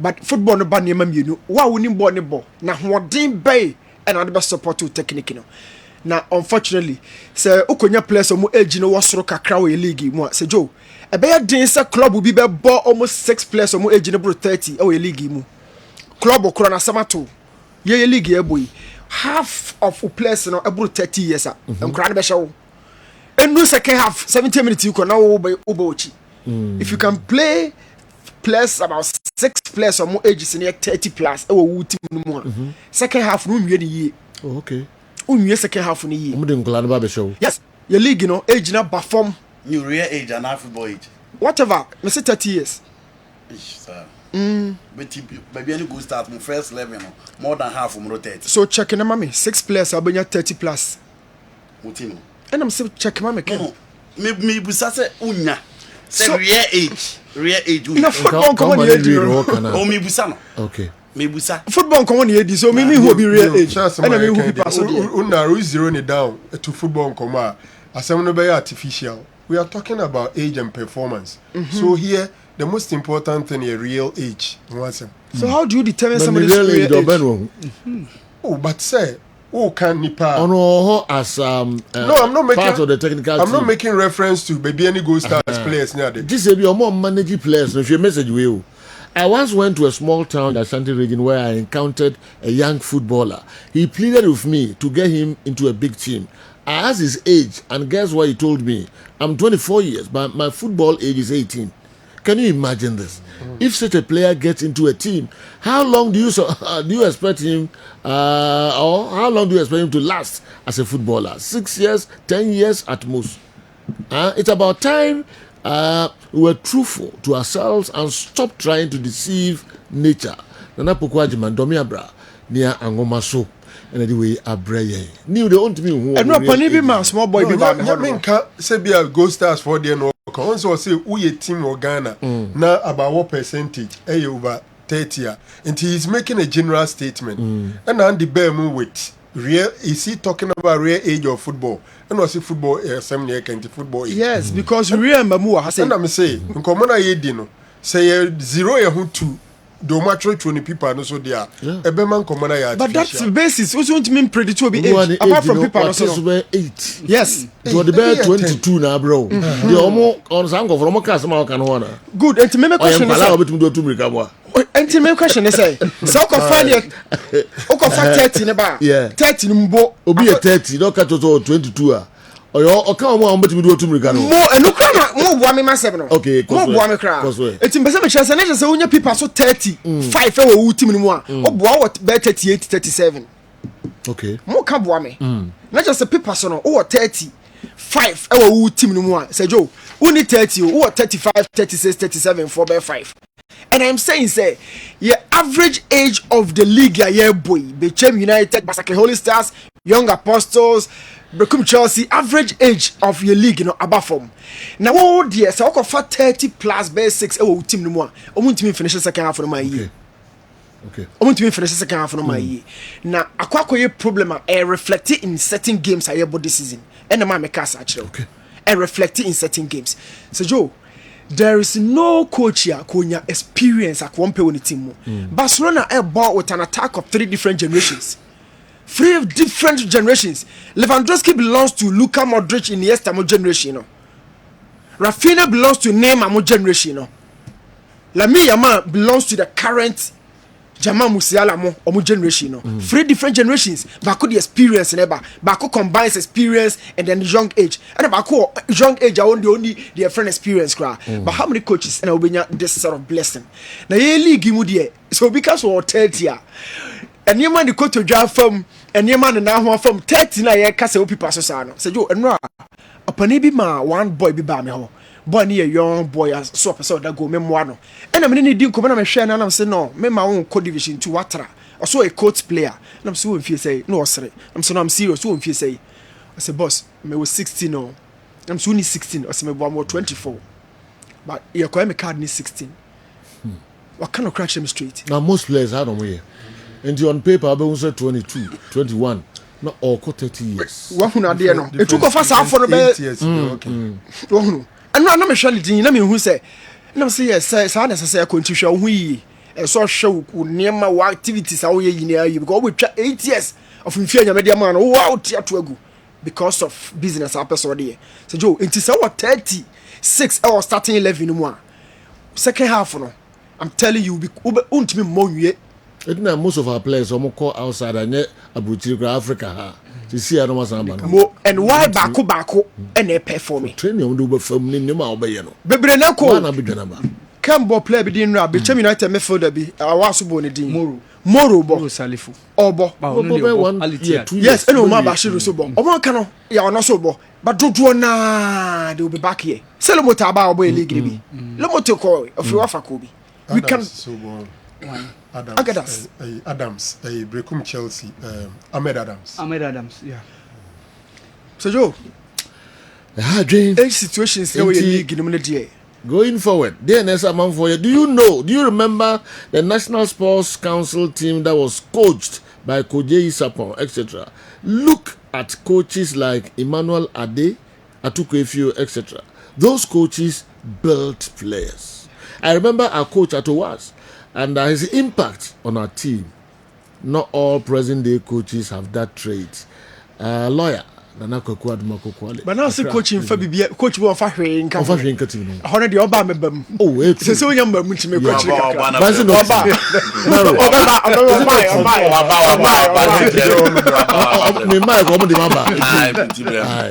It's true. The coach is in the baby. What did you keke? Build tactical capacity. Build technical capacity. Or tactically who's a players na who's a technical or improve. Baller who be say or that special coach. That was stadium say was it need 4-2-3-1 4-1-4-1. Ya broche dia no. Ana ye ball na ye ball. Have go the own ones here trouble. You na go abem. Put na go bia abem. Coaches we can coaches ni. Ni wo dey tell you. We your coach into no me experience of back be a different. And never be on for new. Already become home. Yeah, I'm for the ball. Yeah, who's a pepper improve Ellen Holland. Yeah. Carlo improve Vini. Yeah. Jude Bellingham won share 10 goals to buy. Carlo Ancelotti a specialist on the team be obey bia. Yeah. Or one trick quartista I was say the number and watch 10 goals. Yes. But bia Carlo coach bia or Sebi. Yeah, young crow for your head. Almost a speciality there. I'm crying to me, coaches ran it to I feel at home players. You knew, yeah, the player back at Tokwa, almost not play an coffin. Yeah, the player cohas, not play an coffin. And this is baby. It's almost all clubs. Is he almost all clubs? Oh, yes. Okay. Play work established by a movie called Big Club. Now, and no back, okay. Oh, a lot. Me just say within the team. Let's pick Kotoko for example. Obeka se coach Oguma improve abetamwa. Because the number of goals or say only no or the short time I improve. But what about the other players? You on free. Emmanuel entry kofem. Saka da unho. No, she best make us walk from Kem. And I'm born about the Rosaria Castle walk from. No, keeping form can be inconsistent for new players. As I Shannon so. My castle your from it means why you could do baby. They say the born and or the machine in return. And the born and our born. Very normal. It's very, very normal. for some player be join a club like Kotoko. Obdi ahoden energy motivation futu and crofo nyina de be man obeye bibia kuku. First 6 games for body. Yeah, be no be a reason at you. But as to see a bad reason. Obi and so be our reason. Coach cry apam no busa na se die tin na timu nja obechiri. Even about am one form we say you fan in Korea season no. On fa form we ya say onya obi a no o hye no oni on fan Korea season no. But inconsistency has been improved. Oh yes. It make up players and so on so depo. Me who ne say dip. Oh who ne say there? Dip ana oba form say all kind of there. Not just why yeah baby. Me obi a ball akudu sura na 10 games about the aba won't enduru. Emmanuel Entry about 10 games. This is about 20 answer. Season after season. Na you have am one I so improve no aba am match. Oh, I improve because compared to Olympics. I'm comparing Emmanuel Entry to Olympics. No, about from crown. From Olympics or ban anymore. No, yeah, Obama got to call Emmanuel Entry ban any. Hey, duty. Oko form. You tip. Me who be a special with them. New. No, the coach the time the free park. No, Kotoko team we players perform be no. Sergio, I'm sure we haven't seen the best out of them. The Grenadian competition. Yeah, can say all right. You put your one inside. Oh yes, I know there. Modika. Baby go stars. Mo pamo about 60% of the players and I'm boy. Andrew 60. Okay. Mo pamo mature players na. No mo bo team na team no bebre gina omo so. Matured non-performing players for the side and omo pamo mo. You ya be go tete ball baby go start so how many last year last 2 seasons. Last 2 seasons. Last year come different. Abana what is the last year goals? No go start player. Last year. No go. No player how many goals? And I may say this is a player who has played for Gold Stars, won the Goal King, and I'm a person who come in more than a coin. There be Kem or you go King last 2 seasons. The first season on perform club in Yana coin. As I pay canon TV and I made sure on person befa because 2 seasons or your top scorer. The following season what happened? Oh, they try to coach is. They won't trust me. I make sure when they take it. Last year no perform. All right. Or you go King last 2 seasons. Yeah, that was so. Last year 0. Me fa Dr. Dawood Nkra talk akra ba na me won penifo pi amuso the messages kakra aba omo contribution and mass discussion ya de beba na fi other local sources no atwa so de woni ye de unsan ko board na nimbium we me entra ha ni komo na tete hon time no ko 11-18 and we try to support you. In Ghana, if a player is 20 years, his real age is 25 or 26, so you can't play for long in Ghana because there's no money, and you may have a family. If you watch your real age and you are still in Ghana and you earn 2,000 Ghana cedis with your family and you rent, you stop playing and look for other jobs that can help you. And I know what I'm saying, pa. You see, Ghana card is worrying the players, pa. Yaya Mohammed. Yaya Mohammed. Yes, we're free to do. Oh, age man now the bubble. Come in, Yaya. Throw age and now the boko tokono. Now real age is not saying. Yena cannot plenty. We're free to tutum.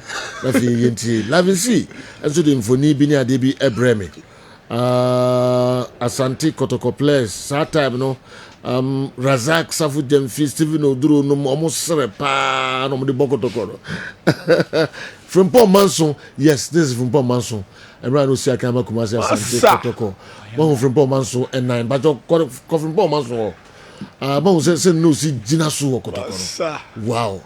Bon Mayanga Nesre no. Oh, come my current. Yes, different way or boss center back. Imagine. Now the whole day opa to say bibi of football bia na Mayanga will be. Yes, a strong baby. Say you veteran mo this mo ball no kan ba. In the strikers na musuro attack. Yes. Now you got the other picture no. The second one no na Oshu omo ties no. Yes. Monje Kotoko players no almost serepa. Savu fina wa yes. Gambo Baba Gambo no. John Smith Bannerman no. Oh Bannerman. Na enyasem ketu akra. Much players. And everything happened in no matter of But say Jose abra na control sem to say. I say you quite ekono. Na akontu ho ba ne no so. Se na fie so yo. Na fie do fie, na fie tua. Yes, na ba ko. Yes. Asemo saa time na anka wenu nka Madrid no mo bobo yes performance coach Malik Jabe catch me last time yen komra na yemetwa so emfa mamo Kessben television about for messages we are interested yakaba na emrebe ma yaba behwe ni nyina ye ni Dr. Ntentan ebedin komo kakra me hu so yi ni ti wa ha yes yam coach ya kakra bi e ba na yakode aka no enso enyina nti na also screen sila abakodi mu now the Otoado Blaster games on switch game you can coach be switch game wa the game no konia no oniema nyina enye yi se sounds on sansa I will take you through the last 4 games Otoado abo yes all in 15 minutes quick okay yes sir. The last 4 games yes Otoado abo on switch game okay dear say oyi number 9 free ma win say number 9 but you can predict auto say the one free me or the another the same plan but on switch game he doesn't change formations I see he doesn't change systems and rules and who to be predicting no easily Otoado the last time I can say analyzing our own bread there are things you expect obey no I the cronampa I see it in this day crack Otoado ni shanya day crack say Joe what may redeem it easily Obomacha the hot chilling dodo I see no hot chilling tactical are good only game readers only game interpreters the game ni koni and yema was a boys no what bench one and yema show maso but when some no can doesn't reflect in the game and yema show maso or assistant coaches or video analysts be two or so or other technical team members o nyina no boano so Joe we get who say kotoko kwaba coach Ogumo 5 assistants minim team bi organa or assistant back 5 team bi organa goalkeeper training come 2 Davi minim goals as only 2 Davi opani yeah kotoko come 2 goalkeeper training only 2 or 3 assistant coaches ansana into 5 ansana video analyst materials almost 2 or 3 adwuma ni into no I send coaches 5, video analysts 2, on all count, and sana others. Pitch national. So Joe, said your coaches in a boot to Adono. Said coaches in a boot to Adono. Omo bunu bruta, omo nchre munchre no be bia ni ho no moye. O yi right back and eba meaning say plan of the field dressing room no. And no one wo shemo kena. Yon come run to omo bunu too much. Yam oye le simba. Yon come run to a phone as my. Say Joe. All in 15. Dr. Ogum dia no so omo dosoro do omo yemi hu adwuma no. Ye be ne da foforo. What's it omo ye 3 assistants? 3 assistant coaches. Doc, yes omo ye adwuma. Omo ye 3 dey omo ye adwuma doc. 3 assistant coaches. Ana omo be kana tuoni opening nti.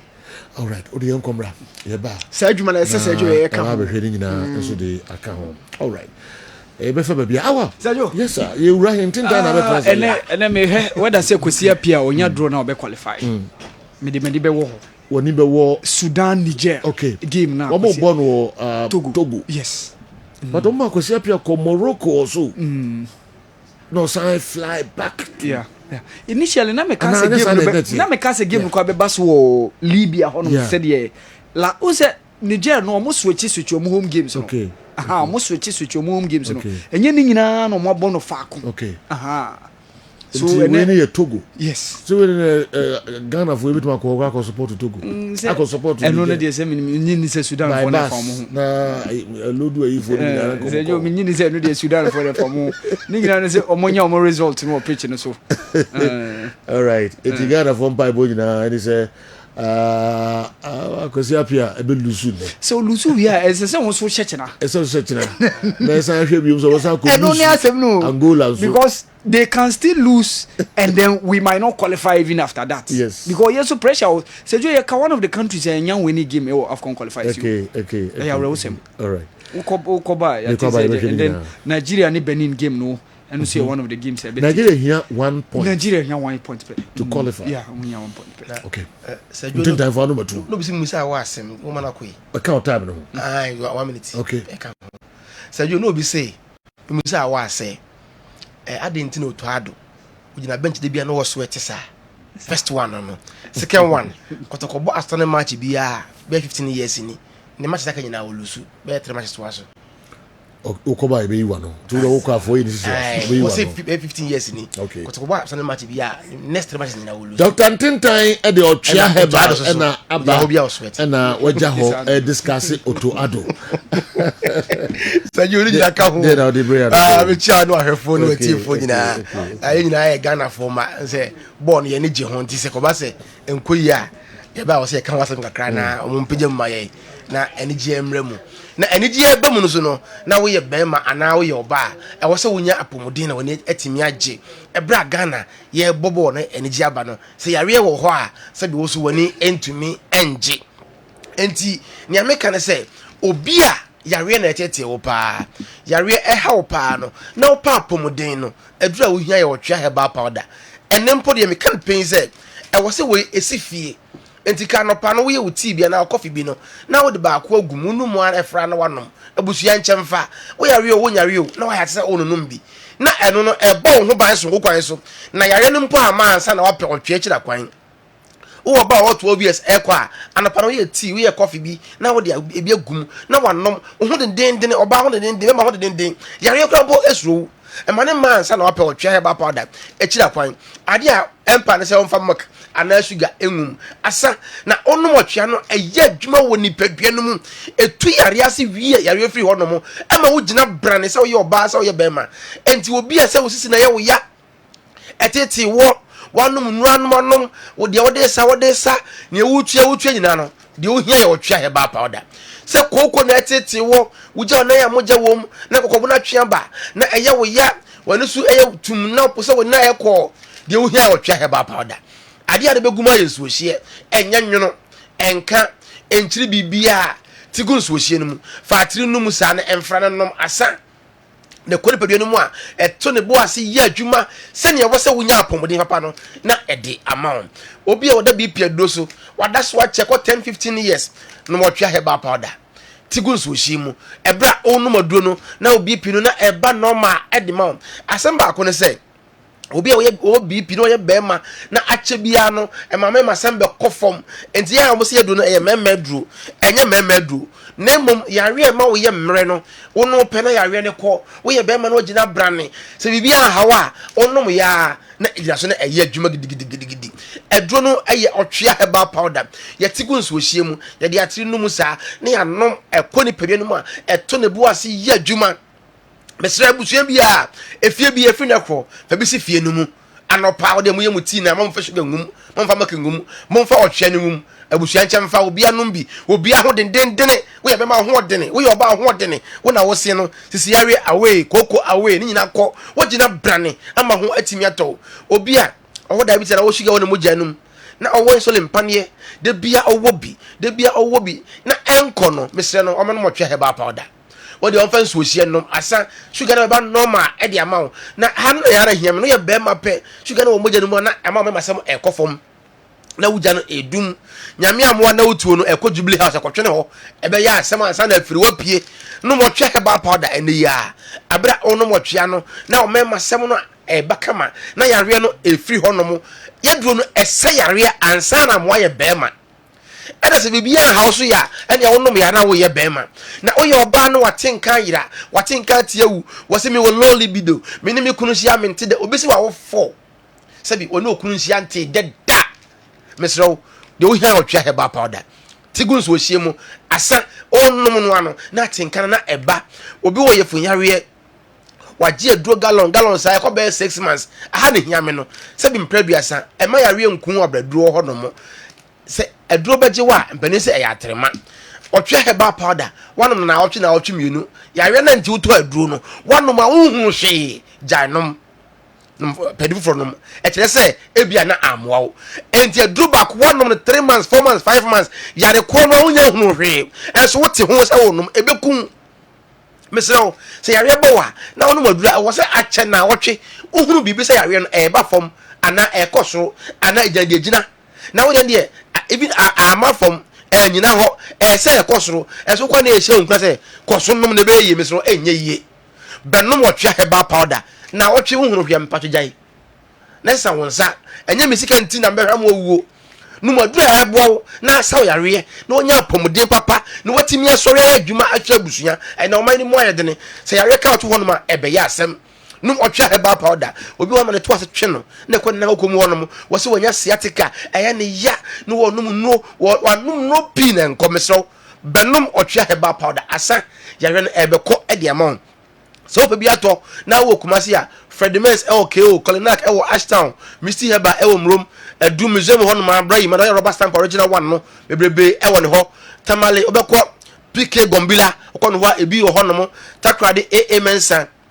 Bacha obekọ Owas takwa Accra bra Kessben FM ye fie ho cycle Kokashi Dragling na bo ache Cape Coast baby to dro bia bo ra no ma obenya edu efe ne se otwe ne bi na wato kofodua Gapson okọ ho ebi ho sunyan enso Cap Heba obenya bi ato Clement Heba ho Brekum station wa anase Abrosamian sa former champion wo se me pe otwe Heba pa ne bi to akonom me se o me ka se bia wodoma na ko millennium ho ana KJC Heba wo se me pe edu efe ne se otwe Heba pa ne bi to anom fa numbers no was screen ne so e bia na bibi won ti ase a for numbers no na ye ni nkomo 0591 56 55 57 0591 56 55 57 0551 22 82 81 0551 22 82 81 last number no is 0550 53 63 90 37 0550 63 90 37 Mika say mama nom ebia koye family planning ene wuyi ye no menses no emma wo ne panie atia kam eba ani tumbi eba 2 days na atwa eba wa yase ye wo ya agi wo ye ho hwe nye na wo wi painkillers ahodo oba mesro ko basa wo de wo to otwea na emfans wo hie nom frɛ ye be kire de obeye no na de adi 2 years 3 years a emma ye no eba na ye no ebejai eba ani tum no ebejai eba asada no ebe na ne kama na de amount no wo gina se oba si mantimi so oba se wo ha obi o message ho a for numbers no to aduro no na ye ni hu nkomo ne ncho de obeye no enka bi oba wa wo mpe enso bi go ene bi o ahimfi ho no ma wankasa ompe ekwan no ma bai ayekese de wo hia ye otwa heba powder wo tigun so hia mu oba ononom ne a cho de obeye aka ho asa wo ye be ma wonam 40 years wa kwa dwaye na wo dwaye na wo ho na wo do nsa guoti ewrade ma wo ma de aka ni adna fon atwe wuram ayekete ayesa straw no wankasa kura be ma no mpe wo na afere ne oba de be ye dei ena o time so wasa petre pure 2 minutes no wawie wo to otwa heba pada be ma frɛ ye be kire de wo be ye no ebegina kama de amaw na hode abam entina me se me e ma na 2 million doctor agi hwɛ oba was 7 gate wonu oba hia dem wo se be ma obiebie ma no be first second third last one na 7 no me se ho na me de no bo so oba na tiem agi wusi mi nyai wo se to aso akɔ ne ye wo time 2 minutes oba ntimi ka agi da e na aboma ho ka iPhone na wo to we now empa na wo to bags na wo to woni wura dem a obeti points ne so a 2 minutes pe wa wie mesrawo ba ma sa wo sa ahode mre ye no a wo to otwea no a fa numbers no 0591 56 55 57 0551 22 82 81 0550 63 90 37 oto anu afre numbers no na waka wo hawo no na wo de akire yen ya to ye bo asa kirekire mu akire wo eya na amanfo wo to do na omuntimi nkire mu ye mu nkire mu we safo ba ku se ya mesero tie ni ye wo tie anu a ye nchem ye hwere nyina agunsu wo hye kakra bi mu ye numu a na wanom no guna obetimi kura atie awe unya kubensu bi anu no maguso unya so hye anu no maguso eye adwuma na mo ahode sonko de biara da ba no twea no ene ko ni ahode sonko ede mawo chemical bi anim eye pure herbal sabi wudi fufuo wudi owi akrantie nam wudi akrantie bini wudi nkwansusua na owi asimpa bibiduro eye bibiduro kroje ena wo se wonnom na sa wo yare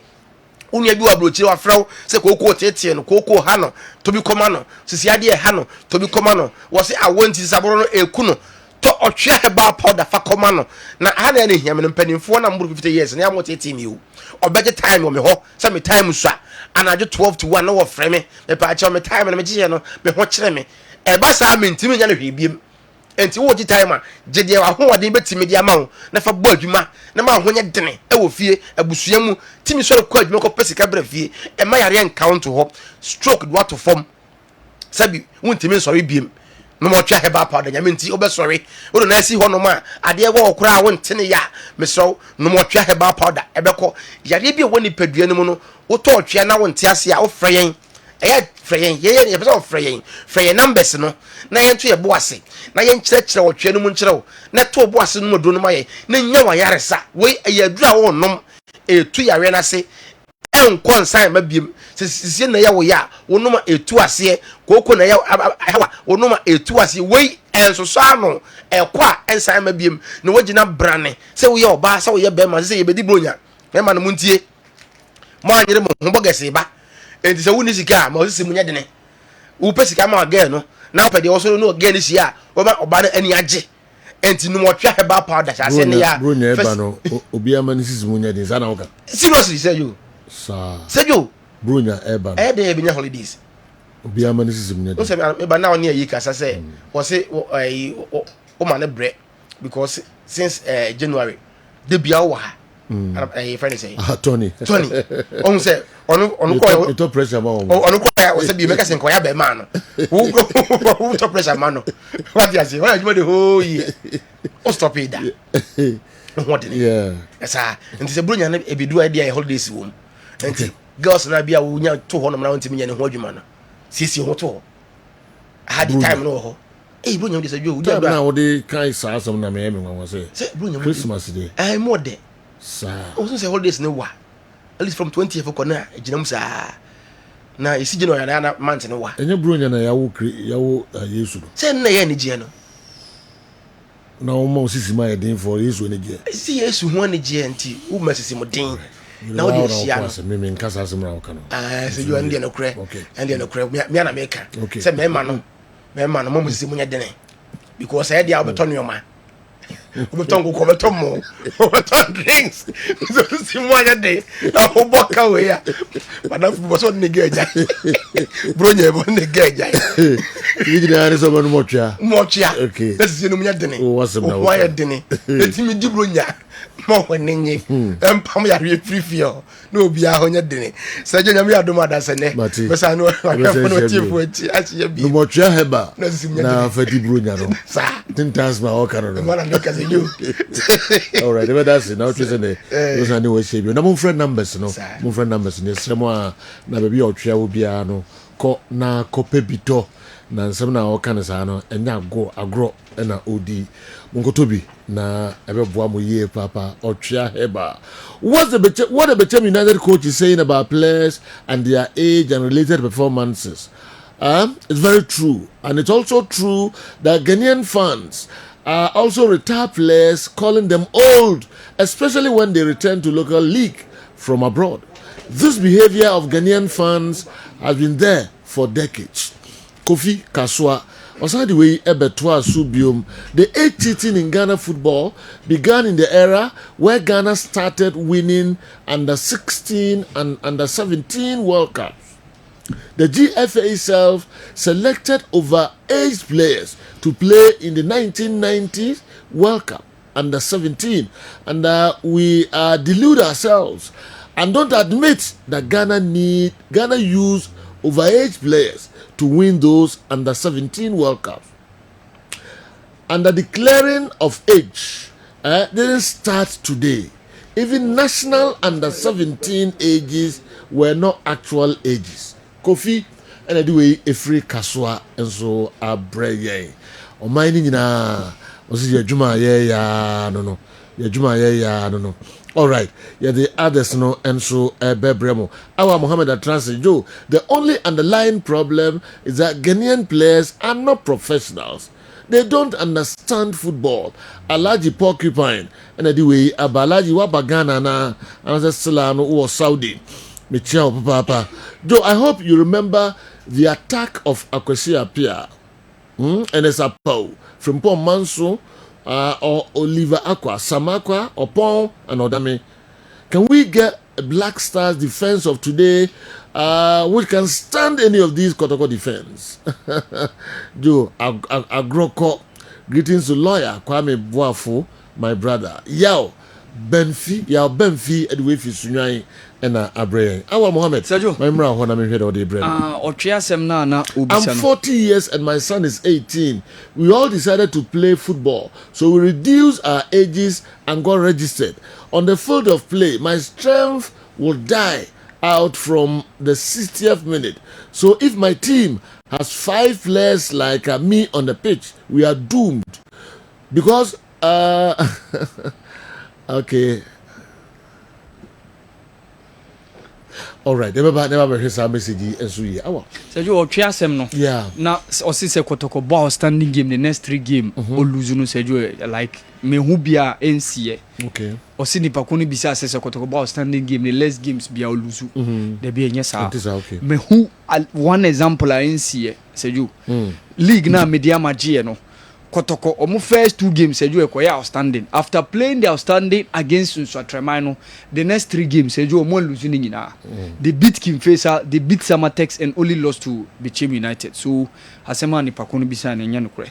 Seju enra 2 games are a course enya nsunswanso ewo Equatorial Guinea. Ene meka Cote d'Ivoire qualifications no eye Uze Equatorial Guinea, any Liberia, mo any Algeria, any Togo, no group. So, any game no, a course on my Liberia, share Togo no, and my Liberia about 4 points. So, Equatorial Guinea, will go advantage. Even if Liberia wins the last game, they can match Equatorial Guinea in those way no because of head to head. Ama Equatorial and no ama Equatorial Guinea a secure omo qualification no because Algeria di kind top of the group no. So what it means Equatorial Guinea this second the group no more secure omo qualification to the next AFCON. The same also applies to the holders meka omo amoye defending champions of the AFCON. That's the Les Elephants de la Côte d'Ivoire. After say no Chad any Sierra Leone game no echo and day draw no seju among also secure the qualification no omni what second group no Zambia, so it's likely Zambia might add up to Côte d'Ivoire and become one of the those teams within the 2 teams now the 2 sport neo group no more qualify, so bringing it to 10 before that not already 8 countries now qualify for the AFCON no. Okay. So mo no be kan wama yenya 10 so ye train set 13 so eba be qualify no more add up to host nation ye Morocco na ye 14, so when you add the 14 to the 10 seju ebe meki 24, so omono ene be ko AFCON 2025 Morocco ene one of the big games are many ebe to ho the game I be so Felix Ofoe-Boigny Stadium. Now it's going to be the Cheetahs of Benin against the Super Eagles of Nigeria. It was that venue Benin defeated Nigeria during the World Cup 2026 qualifiers. No, many can say, that qualifiers now Nigeria enya win game back kumpu. But when they met during the AFCON qualifiers, the first leg of this game at the Uyo Stadium na so ewo Akwa Ibom no, the Nigerians won by 3-0, and that was the game. Ademola Lookman scored twice. Victor Osimhen came around 71st minute. Within 76 minutes, taking only 5 minutes per and already 1 goal no can home man 3-0. So the Super Eagles of Nigeria are just seeking for a point out of the possible 3 now. Big blow for Benin because Omo striker Baku Jamie Alevina is one of the guys Obe Messi up that game. But Omo Steve Mooney, former striker of Huddersfield Town, as he say, Usia can Edima Augsburg. But Nigeria full house. Victor Osimhen is back after missing out in the last AFCON qualifiers. Ama Omoni Mono ebe very sharp kakra. Victor Boniface is around, and of course Ademola Lookman is around. Seju, I see the Nigerians getting that at least possible 1 point and now 3 points. So now I be born more secure on qualification to AFCON 2025. So the big game and major say Ghana for be bree any also that game between Niger and Sudan. Niger tactical coach now that's on a very good coach Mekaba Duzaki. He was the man who took the Moroccan setup 2004 AFCON until the finals before said Omoluzu against host nation. In as much as Niger and Shadanya flamboyant side, Omu need too much of names. But at least they have some couple of good players. Victorian Adebayo Woho, Boubacar Hainikoye of Oka TP Mazembe striker no, and of course Yaya own Najib Yakubu our naturalizing as switching the nationality a manager for no. But Joe, with the determination that the Sudanese are entering to, the likes of Al-Tash, Abdurrahman Kuku, Mohamed Abdurrahman has refined himself during these qualifiers. And see how he took over Mohamed Salisu by storm in the second goal now Sudan for sure. No? And Sergio, I see Kwesi Appiah getting that qualification today. Wow. Yes. I see Kwesi Appiah getting that qualifications today. Let's see what happens. Yes. Because after what me a World Cup no performance or modernity. And this AFCON qualifiers, no Sergio, match bia or more you see say even some Mobile they give the opposition a good one for their money. A typical example, that game against Angola, Luanda. No. Sergio, it was a game the Sudanese played very, very well. It was so unfortunate for them, say they lost by 2-1. But they defeated the Nigerians in the first leg of this game now. They came here, we couldn't beat them. We went to Libya, a home away from home. They defeated us by 2-0. And what it means is they are just a point away from getting the AFCON qualification. I bear Morocco. Sergio Yankai said the last AFCON course so Cote d'Ivoire. Sudan for Intimi and Kubi. But before that AFCON near course or Cameroon, no, they were there. I remember no money Nigeria more any the likes of Egypt any world group. So Kwesi Appiah will make sure say Obe returning them back into the AFCON. And Emre, this is the opportunity that they have. 2 games a war to play. That is the 6 points are possible. Say Ubetimenya and only the game against Angola and the game against Niger today. And then if Sudan gets 1 point, they are through. Yeah. Game now be watching no Seju, it won't have any effect bia. Seju, I see the Sudanese grabbing the qualification today. Okay. Yes. Wow. I don't know. I say says Sudan omo ebe grapple the qualification today. Wow. Yeah, kwaba na yeah the other stories and so abremo Kessben television me call Dr. Dawood ho akoti ne krato kakra bi yeah ba yeah the others no and so abremo we are midfield action Kessben 3.3 Kumasi Kessben 92.9 Accra yeah ba sia enuanum ne adofo ye frame me Dr. Dawood me na me da Dawood heba hospital ano na enam me so enane Dawood ointment, Dawood 360 capsules, Wodja Manswa, and ne, Ubia di Hua Dancie. Na do way, edutwem, Dawood ointment, or se fetchi na ebeko.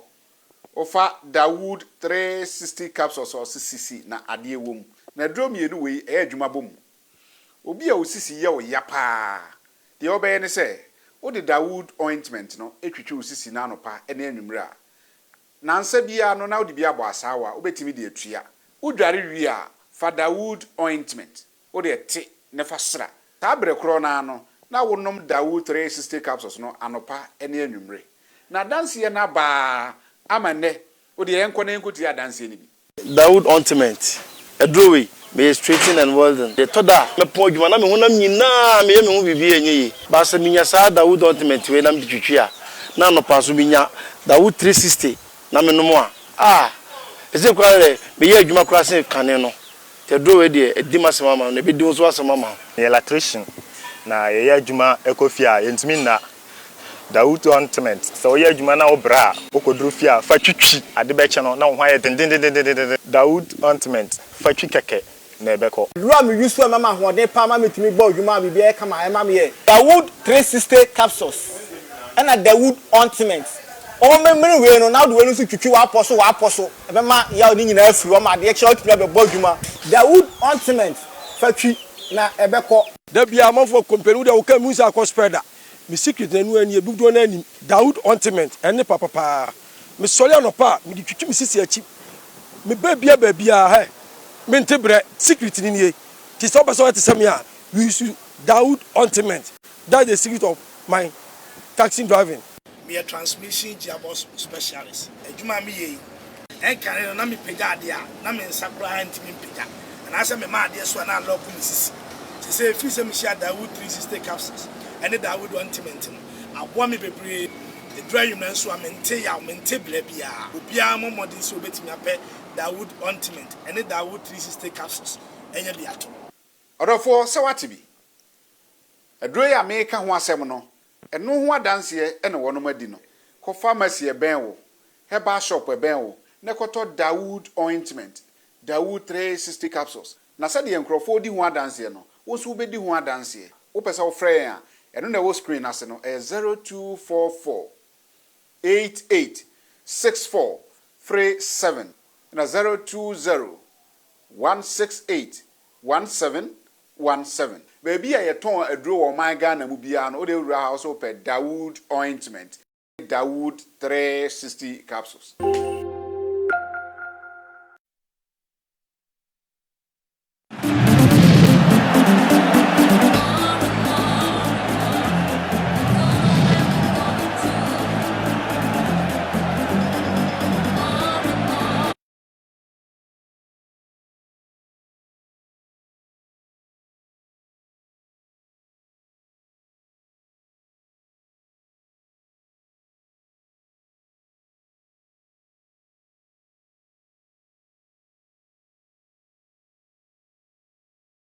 Yɛtoto adwene ɛkɔ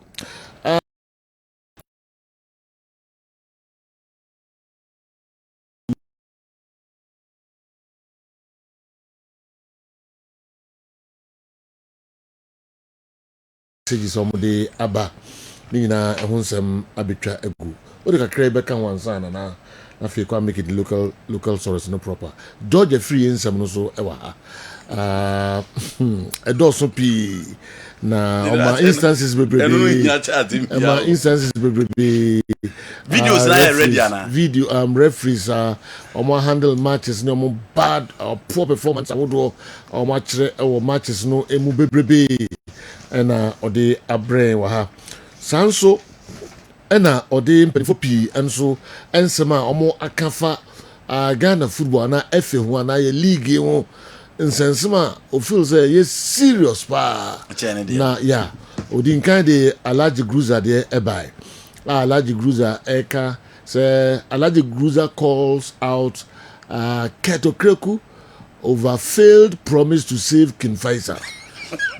You know, no Bobo no Hanma or de Kakoma Ghana Football Association from my friend no. So Alhaji Gruza didn't send me to that. So no cat a promise no. So man relegation. Man relegation.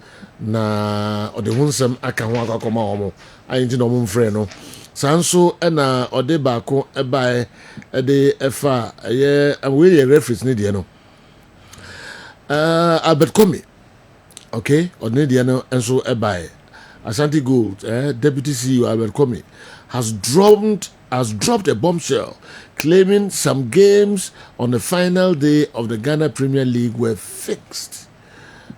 Ex Adriana Star CEO and a day ato edwa okan we no okan free the Kobia and Freno Dr. Nahotama Claudia also the Kotudra as a quote FC Samatex won the Ghana Premier League through bribery and corruption.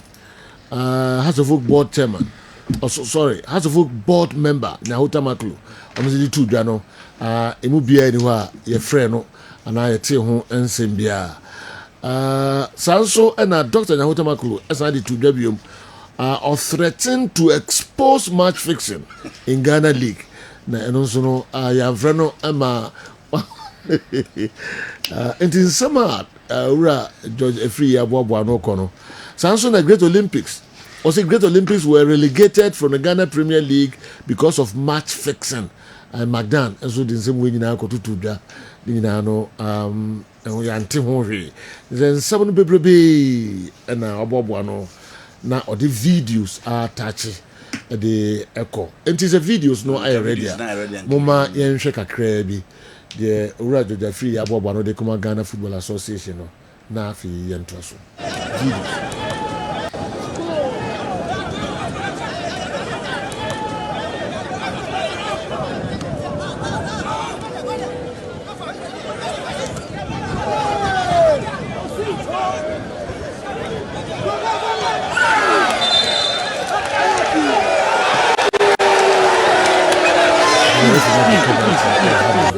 say liga e papa na nye fixed no munim do mo year before so me ko park and so e den na referee e just a penalty e ma sa team we mo amhwe television.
Okay, nti yemfa no nsia videos bebrebe na do free abobo no referee decisions ahodo ewo division 1 na fe GPL no emu odni nyina kwakodan Ghana Football Association kuntia oka se ye matches no ye fix na omo the score lines no show mbuto meche referees no na fe teams na kra decide on score lines ahodo and sakra na pitch no so omo ewura nti yehwe de eno so ebesie yeto so de amamo Andy na menim so won sama kwa na me no be the farm for responses na de am de buy for discussions no na yes adia me komanim okay because the usual player age coach improve players I think say generally we all know we have a coaching problem adia will be enim say okay you game na the technical level of our game no FM the tactical level of our game no FM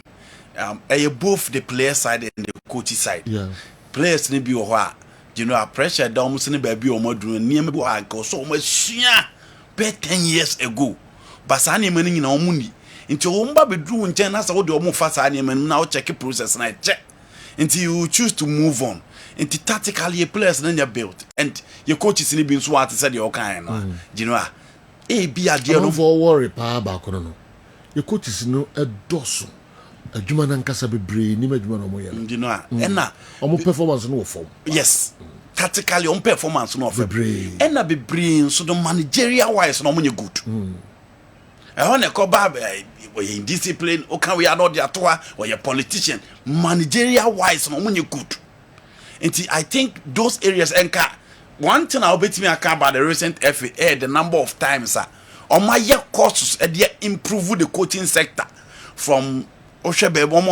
from basic level age wise group will be at least come on your proper training and can expect it say within the last 5 years the tactical level of our players no be improve but be a bit back on am you be able to coaches in the yard but do another chunk of our coaches in the more ball fem and these are the coaches that you rotate you or move baby and administration so more said you omo manipulation nso emma coaches nso nsua de ma we mo ade na adu ya tranten ade na we udi we atoa nti obi ehu ne se owo coaching ho idea but se yo ya na de bia me kama sem se so many pa na wo ye na adwuma ne hunu se adwuma ne unima e ya ne mpimpi ya na de so no so be sa this time nti going forward your coaches na improve your players no because under 17 years amomo under 20 the amomo, under 23 the amomo, local blaster the amomo, ye Sunday blaster Sunday ama local coach.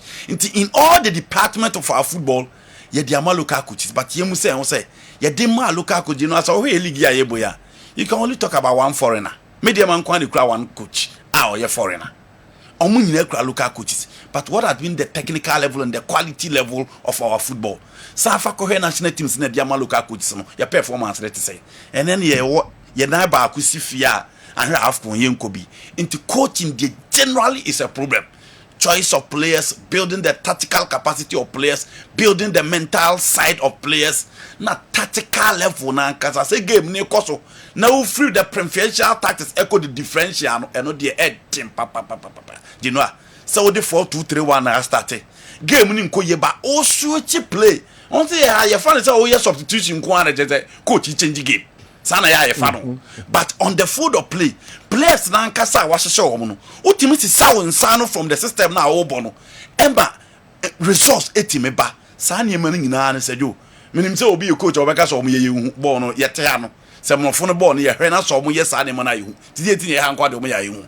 For me those are the areas omo messy from our game eba ye the element of our football in koso and the coach is living so omo play free my brain to omo odo obi ba be team not any tactical level or deba and coach is any opportunity this time last 2 seasons our president can say your coaching problem your refereeing problem and said Joe I don't think we've improved in terms of coaching and then you can kotoko there you can ask there well the foreign coach wataran say a foreigner into 2 coaches are omo foreign coaches your coaches nka ba bi kodru ye no.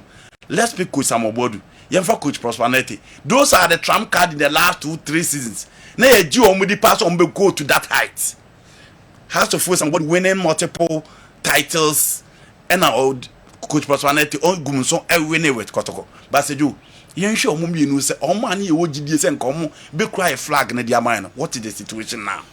Samobodu was given the under 20 national team. One team I sell it. Or probably come Chelsea is doing well. Prosperity was part of the Chan team. Yankwan Kudu Babia. He was a scarf for the Blasters. Yankwan Kudu Babia. What is the situation of Kotoko? Until you coaches in general, omo also omo build you omo yi. No mo improve players, the materials available because said you yen team nka say the be a koto player ba team kese ma. Yes or no the oba untimi mo. The be a koto player ba team ma. Yes on the oba untimi mo. The be a koto player ba team ma. Yes or a politician. Yempam play any more there. There are other reasons that we need to look at too. And yes, there be a better coach the any players kwa. There are certain things a koswa Emma players and so improve performance. Players now become but say you the coaches are not working so hard to improve the materials. I want your number 4 saying Sudan will qualify instead of him giving Ghanaians hope. He's telling us that Sudan will qualify. Sudan will qualify, saying AFCON in Morocco without the Black Stars will be like a soup without salt and pepper. Decided we in game. So AFCON without Black Stars, soup without salt. You're still living in the past. Yes. And I'm a codenim. Moko Makobe na want to call Cote d'Ivoire. And I'm Chineben at Black Stars to go Cote d'Ivoire. Edina Keke. Spain Boga and a tutu women. Oh, and I'm just stating the obvious. Okay. And yes, na to a minya say Ghana be kumurukwa. Okay. Okay. But the best in our can. Yes. I like listening. Yes, Seju. One of the countries are medical and say, young winning 4 games. You have 4 games, Seju, young winning back. Now you're serious about Paseo Nana. You're serious. Georgia Free is the cause of all our problems. If he hadn't thrown a towel, Cat wouldn't have gotten these opportunities to mafia us.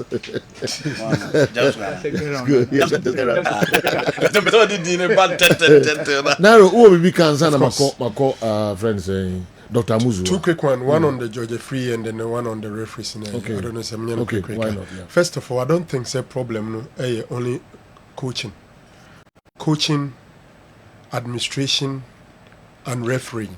These are the 3 major problems of our football. Administration for me is the biggest problem, followed by officiating and then coaching. Over coaching and yemfa say Asante Kotoko and has fizo team no coaching and koyi person sana. You ask yourself, say, which coach do they go for? Yeah. bonso beka ka wani ebi abebo sike akonobi ne bia Didi Dramani ne okochi Chan team. Masokunedo is out of sight now. He's in South Africa. Into bon say wo de include omu coach teams dada no. Which of them na benya confidence Kotokwana has and Konkofano. Bon so beka ka wani Bashir Hayford and Samuel Bodu. There are not so many coaches or achievers in our league because you are in a crisis or you are in a problem. So let me quickly go for them, and I'm sure that the wire painty it be obeba be ye juma no in a year. That's what not call for a foreign coach or a very good. Say you can't coaches as him. Okay. Coaching problem. Yeah, you can't coaching. Because we quite one about be as an okay. Me can say they say coaching a problem. Yeah, discusses a coaching a problem. And I'm saying local coaches are a problem because even currently, if you're looking around for coach, there are not so many of our local guys. Okay. Now, General, the issue of foreign coaches has become very unpopular now in Ghana. Okay. Which 2 seasons ago, now several teams have foreign coaches. The first day I had a conversation with Lagos City's foreign coach, my perception about local foreign coaches, it's a big time. Now I'm still convinced, so a local coach and Pimpi or they now be back in a fire in foreign for no. Because even identifying players with their names creating a problem for most of them. And Sana obe home speciality and Sana who opponent and understanding the Ghanaian game, a good number of them struggle. The one who Lagos City's coach Andy. Andy. Ravzunde Keba will be this. Andy, he stated a fact saying after about 3 months, Ghana for no say na names are all his life. No one share be that. Until a whole set of new players who look alike and names, and they come out with a lot of them. They won't be honest and tell you. Foreign coaches, I just the Obe Brand one say assistant coach, Obejina to know consulting a lot. Otherwise, they will struggle. Ravzundek had, I think, Parkwesi Fabian or somebody. They had some assistants no more ebo muye. Zundek made in top data smith. Yemfa and on tunchain. Zundek would how long? Yemfa and on tunchain. General George and Seminole. Yeah. Maken can say ne waken can ye. Now me comment and I say me perspective ye too. First of all, George and Seminole say a league near manipulated. Now and watch the meaning of manipulation. And one my examples of Nkrofoma Kansem Ayanya Omoshi. One my examples of matches and referees are taking very bad decisions. And one my in Ice Gold any internalized game no. First of all, I agree. Say Ice Gold internalized game a clear manifestation and an acceptance, proving beyond every reasonable doubt. Say your league is manipulated. That is one. We are not the free honoma. Referee's decision oboboso. General, say referee yam from Swa. For me, it's not a sufficient reason to say, and as a referee, eje penalty, enye penalty. It is not sufficient grounds to say the league is being manipulated.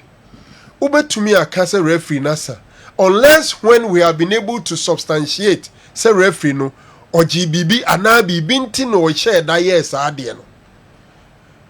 Morally, there are most of these things we can say but when you move from moral to the legal realm, the fact that a referee took a wrong decision is not sufficient grounds to say that a deliberate and a fixed, because some mistakes could be genuine, some are also indeed manipulated. If it is about the manipulation, clearly the Ash Gold internalized one and another one. Then the issue of Nkrofo can be bring also another interesting contribution. Because one, the fact say Obi Akase and the Kromfo ni anya no. Se mesume kokasa and the Kromfo no say or the make kokota. Untumi kan kyerem so awa akasa na no ye Kromfo. Wa anya ne hwe. Intimi sume kasa ye Kromfo a me justified. In other words, the fact that other prominent people have said our league is manipulated, in legal perspective, that is not sufficient grounds for you to also allege same, unless you have evidence to prove your claim. In a case of it looks quite interesting.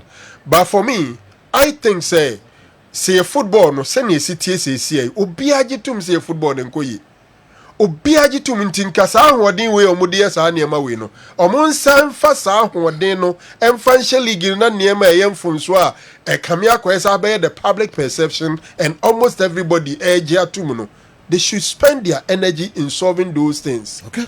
But we'll leave it for the DC and the likes. George has provided his evidence. A good number of them is very interesting. And for me, so Kasa game near manipulated. Naso you saw as go internalize and which GF in Agitum and Kwa as a reason for saying the league is manipulated. It's difficult. I'm sure say videos we are now or the in Kwa or the come on. Oh, said maybe will be can be based on the fact say a lot of matches. Yeah. See ya ne corner. Yeah. See ya the corner. Beginning said the FA Brekum Chelsea and the Heart of Lions game in the camp. But certainly there are other matches now say ya na by any videos to support it. No say hey the course Brekum Chelsea and Heart of Lions you know penalty. Yeah. Nye obi video ayi bi no di twa ya enka enya sa video no kra enti all can based on the fact say a lot of matches say ya na koy enti ordinary ni gina number of matches na course no na say o ka say manipulated a bi akwan bi so bi beti na say ko e ba ku mienu miensa bi dia na senka kenye news kakraka be ye bebrebe on sa na ekoso dia on general say manipulated edru ba bi a ye camera ya na nsem ni bi kan no enye trasa o eyi no ho no ye hu refina ye mfunso obi agituma etan but so the moment I be enter to say bia waji sika anase obi na ahye na chiama na yes ade no na say we provide evidence kire say waji sika na ba bia nipa na hye na chi when you get into the legal realm. That's what I'm saying is perspectively referee na adwimo da ho se be preduasa no be anhye na chi nye hwe no onko jesa apanati no especially when before the game those speculations were over there.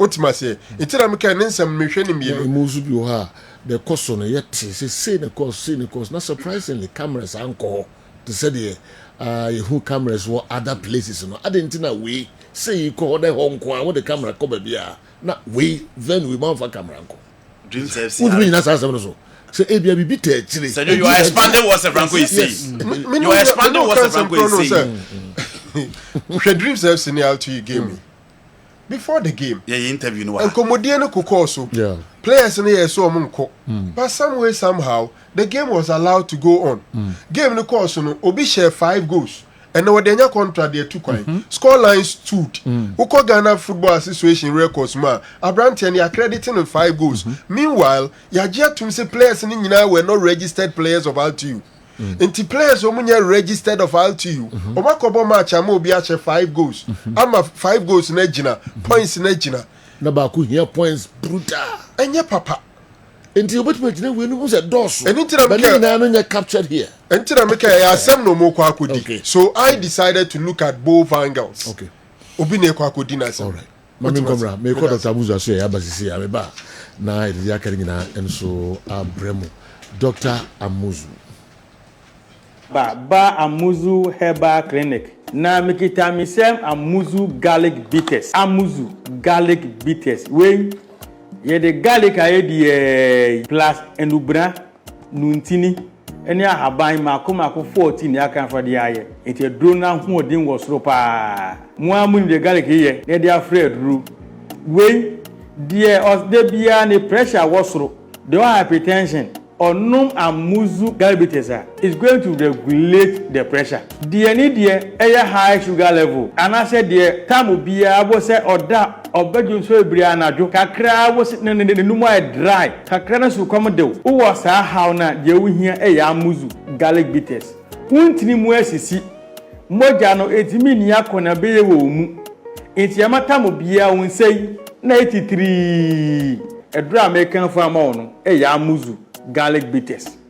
Obi said doctor me brepa samadana ho ade mame. Dr. Amuzu, my meduma dini nyine wie unya boga se ba ko se gumu a. Obeda na ho. Uwo weak immune system. Ube hia immune booster. Garlic pekesefra. Se nema we. ebusu system pa na nuwa ga timi afa ti nyarewa o wo this year bi a stroke aka na to fom to miensama no odanti aka na wabre ne home wo soro pa na kuma ebose kim he oda fifre bet ni pa na fifre tino de ohia ya amuzu garlic bitters dia ne to ase twhwe de pa yie de ka sciatic pains no ase sciatic no ne to ase twhwe no pa ababa na nanti nyina wonya amuzu garlic bitters mo wie woye gyan ho aduma itema body ho mo gyan wie na awie ama body de bie na 83 what is radia na anase wo high cholesterol why kesi abroso ana se bitamu biara bo se na oteso kana palpitation wonya amuzu garlic bitters no mu a saa how ni nyina e be free ho eya na kakran refree ade de ohia eya amuzu garlic bitters amuzu garlic bitters it detoxify the body efi boni enya free de pedua no mu essential bua mamoja no de afusani yie pa it also controls urine flow the odun so basa odun so be hia amuzu garlic bitters edro way e dia pretty pharmacy herbal shop biara mu open raise mi se bia fanama na otibisu na free for further and better direction amuzu herbal clinic ana mauji hio shalom me da hwefo ni tifo asida se ne e be sensia.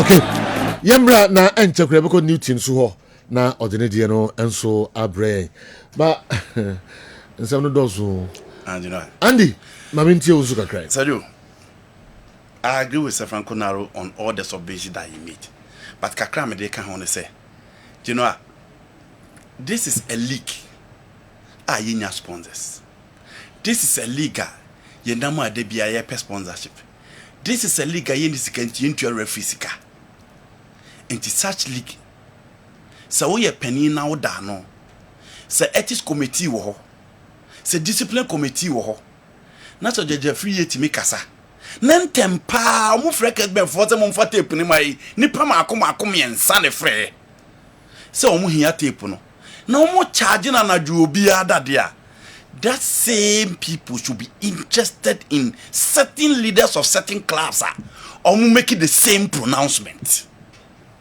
Ntialaji Grusa say, Omo share ne bo, so omo man nko relegation. FA president, waboni di Sadio. Asem na kwa koda. Mr. Betkome, he was part of the game changer for no omo campaign team. Or same match be a cause a first match. Emma almost on be part of Mr. Betkome denies on the tray at your palette. You know, the ethics committee should be interested in Nsema. Dr. Nyahotamaklo Eka say match is ni bi a first match. On the mean say any power I couldn't have pass a sweeping comment now to Jamanako. RTU for some coach a cotton match. So you'll be interested in the word integrity. Sadio, see a league in a border on integrity. The leadership should be interested. Say some for kafa on mobile. Now more so, Sadio, you bought 2 league games. I didn't think no kwa die. GFA cameraman anchor ebesine obiantimin for explanation my. Dream Service ye interview no ha a day before. And ye come will be at say. RTU players ne so omo nkobo match no bass ababi so players se ye do mo kento omo nko. Ade ache ni ati RTU aso omo tim ne de akwa akodu dew. E de akwa akobo match. E de be asempa ne si ya enti sam match ne ba be sinne.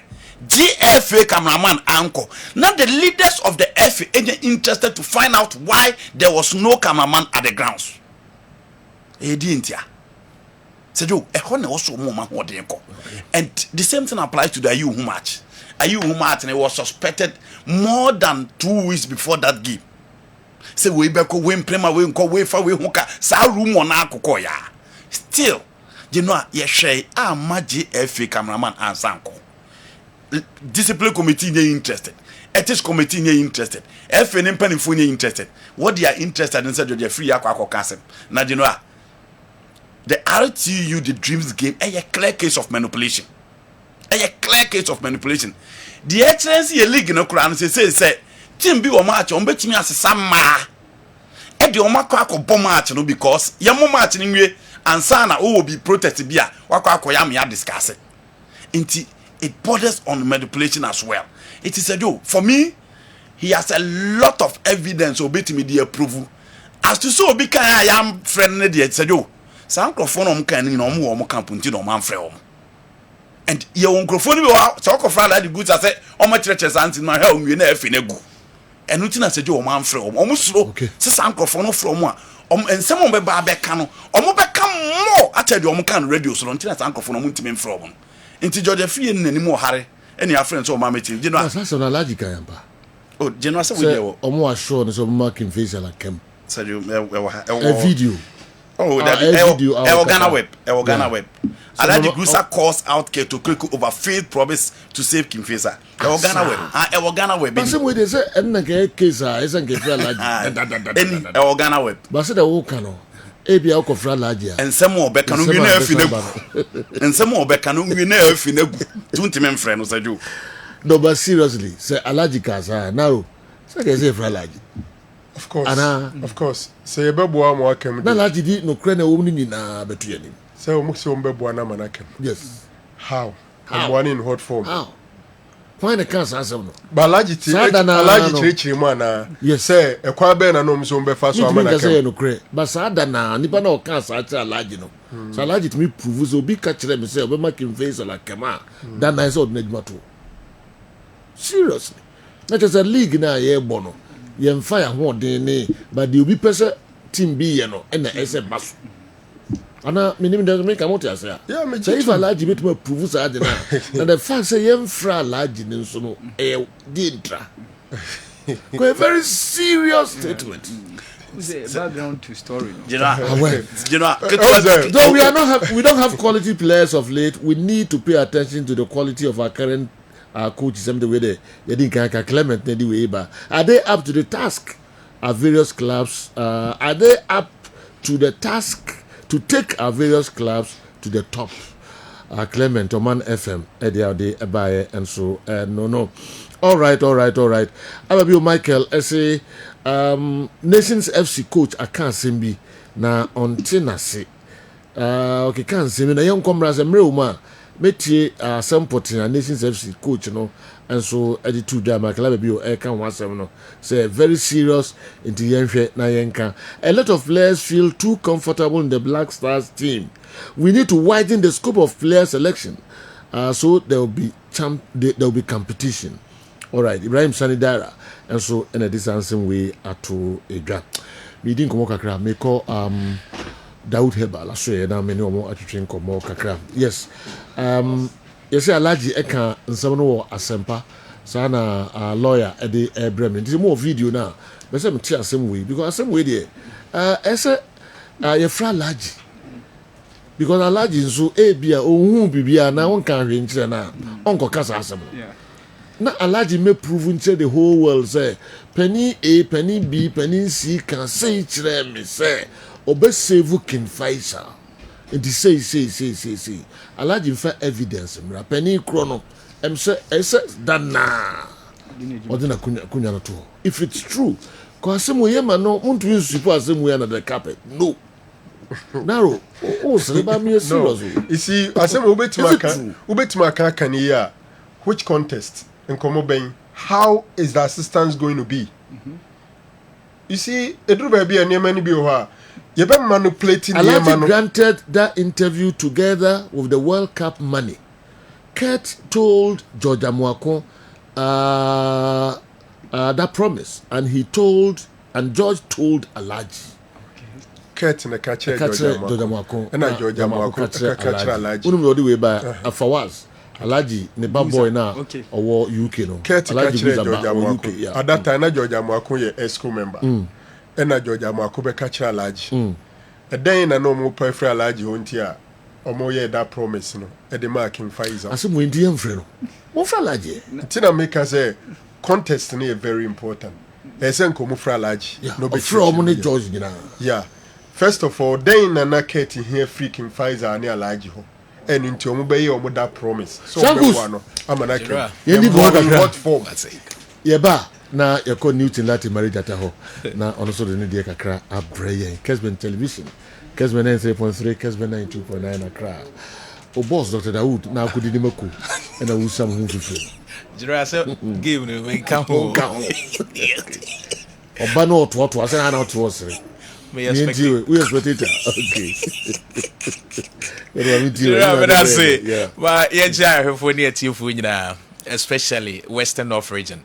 What to say Dawood Aba Center Abase no obi akwatena the TV ho monitor because say Joe Medino omon fa ni agro enti say you ye chi obi a immigration commander DSI ba ne inspector Jima munyina mo odwabo so Ghana Immigration Service na fe GIS Ghana Immigration Service for nyina nationwide ye chi obi a Dawood Aba Center ni general dikan a show ne mani so abusuafo ya yare sabia na da bia ba ya na ye ka chew say ye betena ha wie ne ye kwa aya na dance ye be chiri no ebro adwene nti ase so enti ba bia wo hwe free bia no a hospital headquarters no Western North region me kire sewi asarenso udru asarenso a ye wo memenda kokko abaji kronkwan no so e ho na Dawood Aba Center ye wo Western North region oba Ashanti region ye wo Kumase edwoso krapa Metro FM building name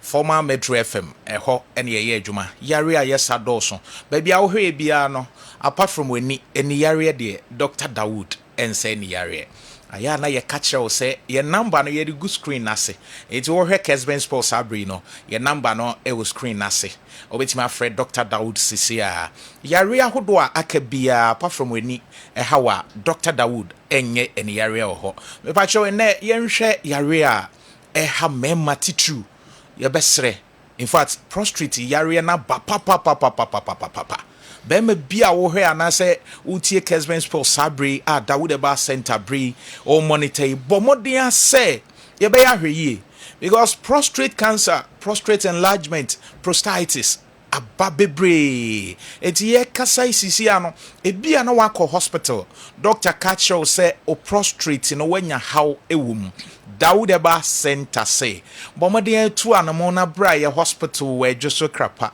that ya sha raba enkechi ya sha catheter enkechi si ya sha catheter kra oba Dr. Dawood be treat you na ye catheter no papa bi oba ye the same problem na no complaining was Dr. Bese 2 years ni ade na ye hye me ne yi na yawa me famu no enye easy ye ka say ba bia wo monitor ye free bia no o prostrate no wanya how ewo mu a Dr. Dawood say bra say prostrate no ho touch ma me pa che obia ne se de ne de eba obi ho ne de no Johnson no what say Johnson de no now so okojina so Johnson obechima kakra bi na beba obechima so Johnson kakra bi okotena ase ana Johnson side no to anamontem na bra prostrate no say ho eba hawa ebi wo ho efre busuam obi de no ne papa anase ne busuam prostrate yare ne wo ho etimi effect be ma no ne bra wo nso waba asase isu bi obi de no nso ye kasai ebi ana age emfie ne kwa anim efri mfie aduonum ekono utimi experience saade no o prostrate ne ho tochema ebi ana ye kasai infection bi to say syphilis enti da bia ye ba ye kasa syphilis ye yare a ye me ye ni nko ho pa yare ahodo bia ho hia se ye be treat na so syphilis no edi ma ne memanya enti obi de ne ye syphilis ye hwe se de ya na e hya ase ebi ana wote wa kakra etimi ma Johnson tentem etoso same betena ha isabi no asori akwadwo nso be se 4 times oda na jo a no Johnson bebre kakra na Johnson de no enye ni nyina na ye diabetes especially mema na fam say frequent urination enye ni nyina na ye diabetes ebi wo ho ana prostrate ne ho atochema prostrate no say problem ba o prostrate ni mu a etimi ma odwonso a wo hu moja wo moja utimu so wadwonso wie na moja wo ebetima basa wo no oba ahia mu a obehu moja wo enye ni nyina na kire say ye infection ana say enam yare bi na ma sa ha wo no ɛde how bebree ɛbrɛ nipa ɛbɛtima ma wodwo nso a wobɛhu sɛ ɔbɛma mu yɛ wo ya emu yɛ wo ya wodwo nso no enti wobɛdwen sɛ ebi ana ɛyɛ belhasia anaasɛ ɛnam yare bi ɛnɛ prostrate no kane no na yɛkasa yɛahyɛ obi katita dade ne yɛ obi a ne mfie no ɛfiri mfie aduonum ɛkɔ 50 years and above but abranteɛ bitimi ba yɛ hospital 32 years ne yɛahyɛ no raba awerɛho enti baabi a wohwɛ yɛ firi biara no bɛrima bi a wotie wohwɛ yɛn o prostrate no ho tɔkyema ɛtumi fɛte wo mɛma sɛm ɛnɛ youth ne bebree ɛpɛ aduru a yɛbɛnom ɛne ɔbɛahyia mu enti ɛnɛ baabi a wobɛfa biara obiara te Dr. Dawood nka ɔsɛ Dr. apagya o apagya Dr. apagya na aba no yɛkasa yi sɛ o monitor show na yɛ number no Dr. Dawood number no wɔ screen nase anaasɛ frɛ Dr. Sisi a wo a wotie yɛn 0244 88 64 37 0244 88 64 37 say ye prostrate no and when ya how ewum obi de no prostrate ni mu abie eno na duru sa stage na ye man so call hospital agisi ye hye no raba areho odwonso kra o kan sa dwonso de no wanka no ho a sebi no adwonso agu no but ye de bebre na ba Dawood Eba hospital ama ne ye treat Dr. Dawood ne doctors e ho e treat no ama no a regulate dwonso ne kama enti dadi baby a wo hwe ye free bia no se prostrate no ne ho atochema Dr. Dawood sebra medical catcher o se ni yare nko na Dr. Dawood ensa e bia na ya wo menua ba na no lady ba ko a oba ya na obedi adanse o de ne ba kire Dr. Dawood o se doctor me call salon bi koye miti na me di nkomo bi wo ho se na obi atie me ka kire nipa ne se Dr. Dawood de se wo yo ba na wo pa wo na se wo kɔ hɔ a apart from se sebi yeyi womb anase yeyi wa wo de se wanya tuber blockage se mu esikura doctor ba mu eduru mu bebie ene nua ba na wo afa no afa ne ba baby a wo monitor show ne bia no awo na ye problem a Dr. Dawood aso ye de o se dua ma yaresa e ma ne ba o se doctor apa hu yisi ana wotwe bia e ma e be frɛ doctor ma yi na apa hu doctor men koso no maduro no menua ba emfa nyesum wakɔ hospital sabre obi timi bo se doctor ma ye nro sa ma chin e bia na wo de no utimi fa afru but aya na wanya miscarriage ana say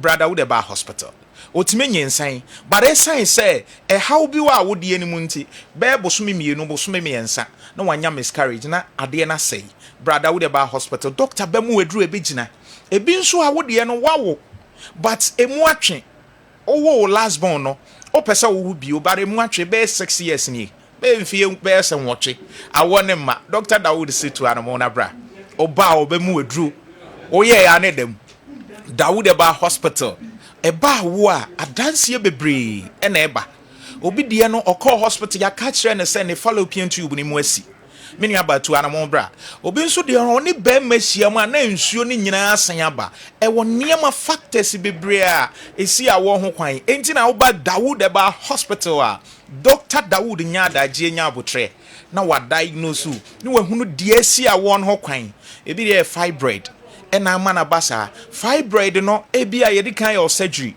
but still fibroid no chimo na san ya form oba doctor be treat ama na shrink Dawood Eba center your number ni be 0244 88 64 37 0244 88 64 37 nam yare ene how enam yare no factors bebre ye wo syphilis ye wo chlamydia ye gonorrhea ye wo hepatitis B ye wo HIV AIDS enam yare gugum bebre but currently abusuafo de edim rantie edim mabunu edim penimfo nya eye syphilis ene yade ahodo aka se wakọ hospital doctor catcher se wenya syphilis a anaso wenya nam yare bia brother Dawood Eba hospital odwunso a obema ni mo hyehyew oba bitimi titi na sesa ya na nsuo gu affect your menstrual cycle oba wo menses a problem wo mu a eha wa wo mu enti Dawood Eba Hospital sebra guys na mo frɛ doctor ye pe memedru de be ma me be ma na ye tenten kese me sɛ o was syphilis na onu be medru sɛn no we entreaty a o be ma na e be san akosi diesie enti oba Dawood Eba Hospital de enti a me ma ne ba wonom sɛ ye pagya o pagya Dr. Dawood na wo secret no oba yade de enti a yade na ama oba ma na fon no doctor behwe sɛ obetu ase na afei wo de pagya no e de ama emfa sɛ o mfie we de be sɛ mfie aduoso that we the best and fear your watch crowd Dr. Dawood say ebe pagya to anamona bra ye ka say your hospital no we just so krapa or the offer car be si Kumasi afa just so car also be si wa krapa Metro FM ɛhɔ ne yɛwɔ yare a yɛsa dɔɔso w'ani ɛha wo de a Dr. Dawood ɛnsɛ ne yare sɛ ba typhoid ebi ana wo de ne he ne enkwe ama bɛma bi wɔ hɔ a sports football na ni gye wɔn pa guy be bekai Doctor says was a doctor ball pa de na me pe osu nkwenti medical training oba Dawood Eba Hospital yenye surgery Dr. Dawood beboa na wabma wedru bibia be ye kama number ni bio 0244 88 64 37 0244 88 64 37 and 0201 68 17 Dawood Eba Center or si Dua Mayarisa General Dua Emma Ayarisa okwa mechia Dr. Bojuse Dr. Joseph okay the most powerful friend numbers in Dawood Eba on nam papa ni no enye asam ketu akra tatare yare ya ka ho na koju Ayarisa e wo Dawood Eba sanku je dase e be sane wo atrasi ebiom sanku no wari abosumi na ekonumpe e na yere e wo ye kama pa. So please ask Sir Franco Naro and Andy Kem for me. Between Asgol Saga and RTU vs Dreams, which of the two is really dangerous? And what at all did the leaders need as evidence regarding the RTU game? And also the team that bought the player who scored 5 goals. So they don't know the circumstances surrounding those 5 goals? Hey, Ghana, that game alone should have declared the whole league null and void. Ghana football is a disgrace now. I wonder why we even discuss it. As a league has started, it's very competitive. Last games will be played as to who you know. How do you expect to get sponsors?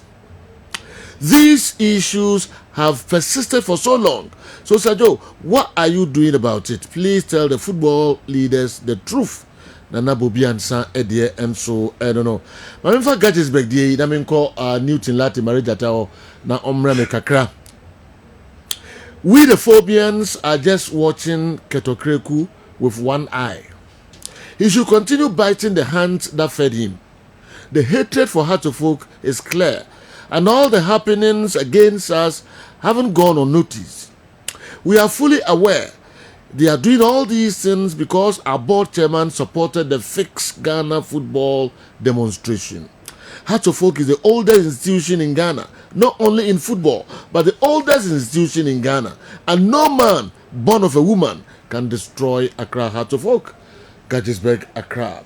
All right, Miko Newton Lati Marijataho na mahede Newton and so the brand new. So me na mrena kano yan share the with me the aye. I would me and be 10 cra can you bad cra be 10 cra 10 minutes. Or be brusu hapa. Premier League home come say joke out twimi akọ Ghana Premier League. We ye call blaster quickly. Me ha me ho table no. Ye da se so far you winning game who do I make it justice of that stats. Na o share performance ye kwa nyina no amanfo sabo mpaire atia Sudan se omo kwate nhwe kwam mame ma wade ba ko mienu miensa na hwe omo anu omokobo no we eye Angola for hwe ba bia ma circle no ye na ma wani enko ho pa Angola for na wo hwe mo green kwan ho ba wo hwe Ghana no ade na hu green hu mienu pe meaning say in the last couple of games as compared to Angola for na ye performance no enso ani kra but omo form no eye so good. And say we've had this game here. Now you lose here. Me take you in a flashback. I go through that game. No niama. you're struggling and coach Otto Addo as a obo homode na okeka ho enema ba ku mienu ne miensa every coach bia every football match bia no opese wo go na goal ne hye no opese wo the ball ne efi defense and the core opposition third no position third no chief either so the ball no beto form and answer or the be fasoro whichever idea no opese wo the ball could do the final third na the ball no eto net so yeah blaster and the Otto Addo yeah ko yanimu a o hwe say you kra ball now we do really struggle. Now the centrality of our game no ensem bebre wo ho me kasa de mpese me kire say ye pese de bo ne fan finfin dia ya ne ani ahoden na enye me wanwa coach Otto Addo esusu ni musa enu ntinu Elisha wusu a ye midfielder obo 60 no wa na djuma bi o team no ma oye e de ma Ghana Blaster na sa djuma na ode ama no ode ama ne because there's no creative in our central parts of the field and that creativity no or no coach Otto Addo will move the call out wide through the wing backs. Now, even though we started against Angola with a back four so quickly, oh, we say paper, yeah, but I say, but my main breaking sequence and it down the shape. Nemranti and Shisha, you know, actually say every time a person go through the central channels, you know, we do really struggle.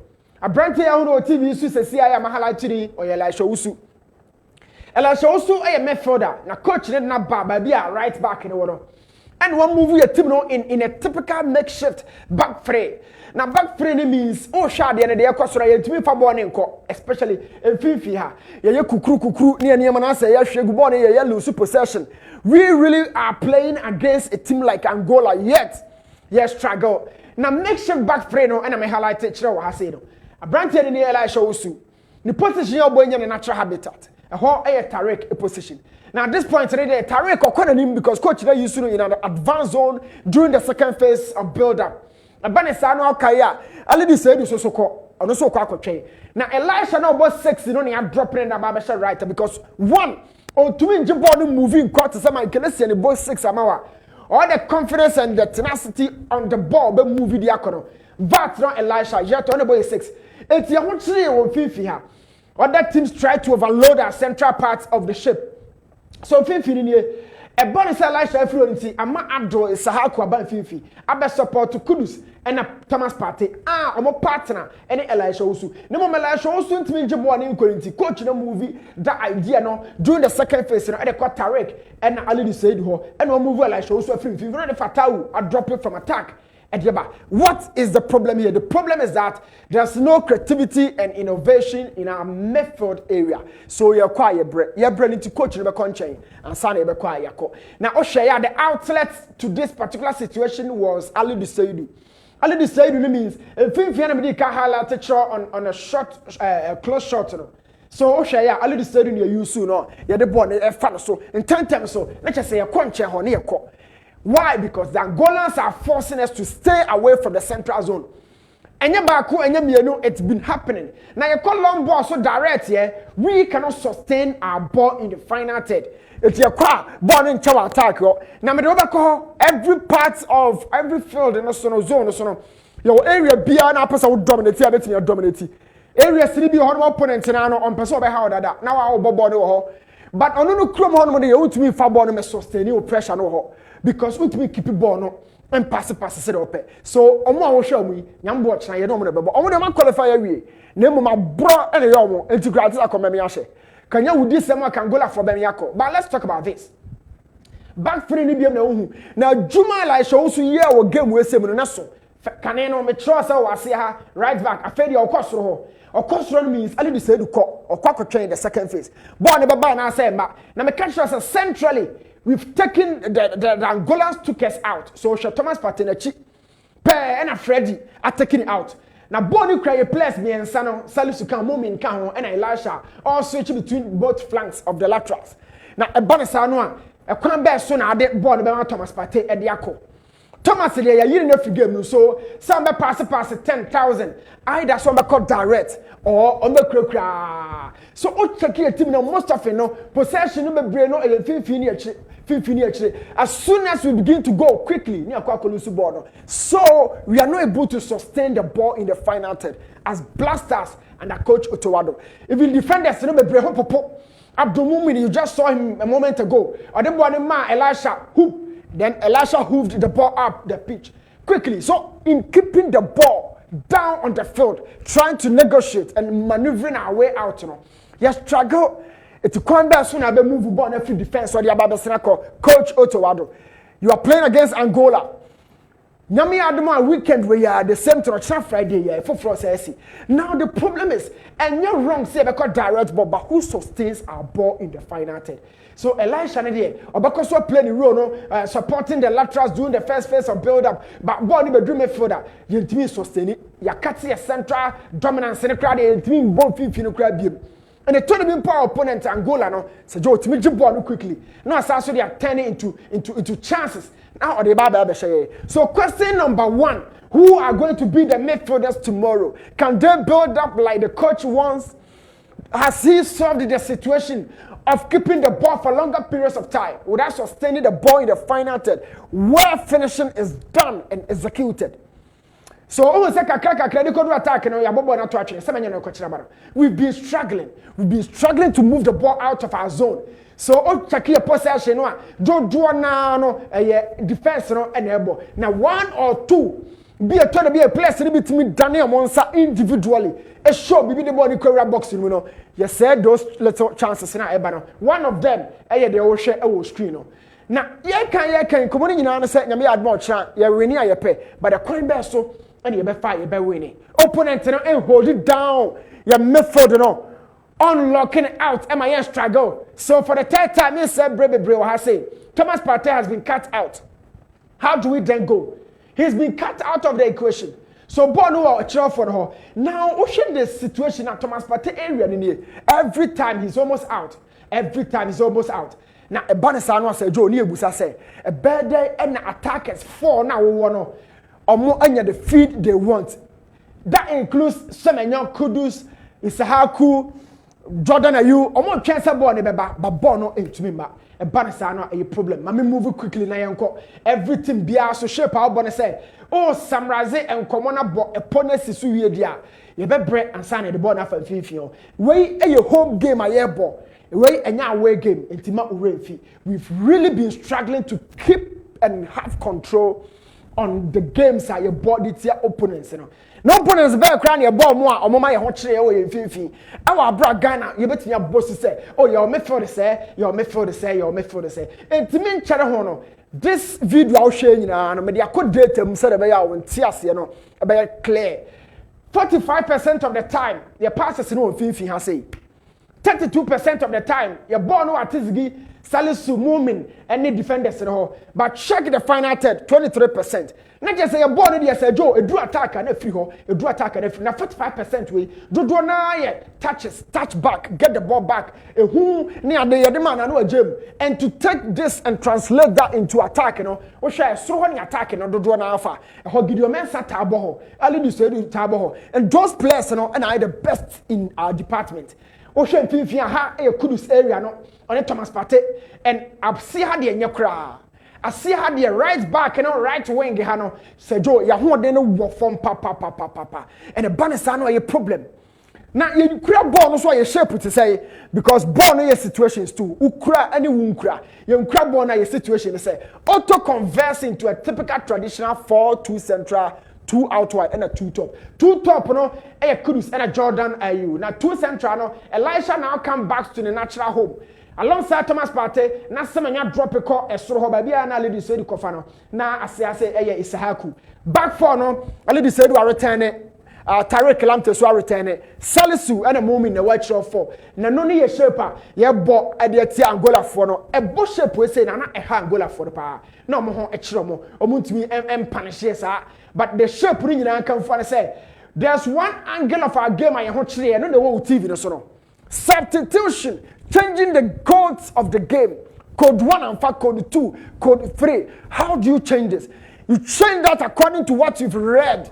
Anyhow, it's been interpreted. And then I show bench. Now do a big call. No, yes, it's usually game now. 85th minute of the game. Angola for no Pedro Goncalves or the 2 players in the bar.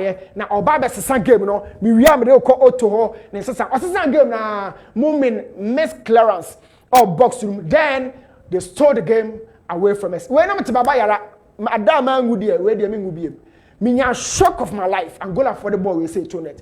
Now two other changes in it to say Angola for the year. Your ball 4-2-3-1. And then see Angola wa 4-2-3-1 or your changes be. Who reads and interprets those changes to the coach Otowado? Now my wajene any attention mra kakra. Ya free changes na and my highlights TV no so. Shadia kakra bi. Majida Shimeru echo game num koyi Isahaku at the 82nd minute. At the 2nd minute to chrono Joseph Pencil echo mu ekoyi Elisha Usu. Then at the 6th minute Inaki Williams ekoyi Jordan Ayu. Mamin treaty Inaki Jordan no the same thing na we maintain. But Majida Shimeru come no okomu ko replace Elisha Usu ba. Oto ye bad.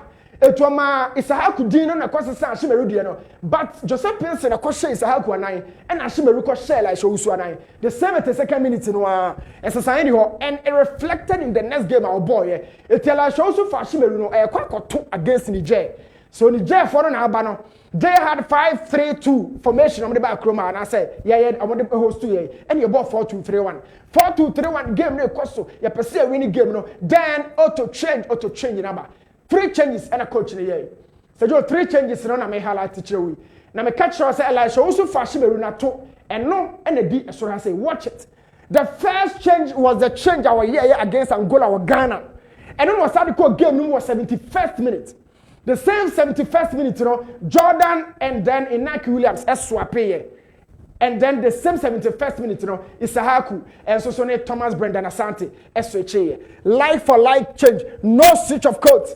When they read the game, no science say, but that done one a question mukina. So more question mukina and to me and your then we are gone. Quickly, Ghana be host to Sudan. Kroma say, okay, it's a game, no. Changes are coach no no and I'm highlighted the actual Otowado on your 4 changes that be a me and son become you can predict him me and son striker for striker midfielder for midfielder so Jordan out Inaki in Miyama out Fatau in Ibrahim Sulemana out and then Michael Bedu in okay anyway now chief me you know there's one last game one course Sudan for no the same thing na coach no osaso we dey na you co-host to Sudan no and the same changes no and atoa me highlighted the show this zone no and Abdul Fatau Semenya Jordan Niama Niama for Fatau and then Semenya for Jordan the same 57th minute chrono no yes I change but bad or tas said omudu field no so we kwa na we akwa oba se Tariq and then Ali Seidu ebesesa Ibrahim Sulemana and Bedu me catch that last game I ball against Sudan no Kroma. So the coach doesn't change anything. So the first trip now they call game no and bibia and no no near to one year and papai osum waje no so no me repeat it. Nyam watch na dey mean to me sure but the highest rated player for Blasters and Madru so na me dey we no 77.5%. And as a 7.5 as the rating, Ali Seidu, Gideon Mensah, Alexander Jiku, Mohamed Salisu, and then Atizigi. So Sejo, check here the defenders, and a Yajman Fuanaba, Kudus Mohamed, so no about Thomas Partey, who are the attackers for our Blasters. So Sejo, a Jumano de Otuado, so on a pound for one of that TV or so. Yami Admochna, or Montegard and him, Nansama Yakan Wasam, or BTA. We throw this challenge to them. We throw this challenge to them. Okay. All right. Newton Latin Marija Takasima and Son Pepe. Na yede and something in ano abewe ma breaking news abidafo and so ababe trans. And a very reverend father Andy Addison and then the birthday CSSP.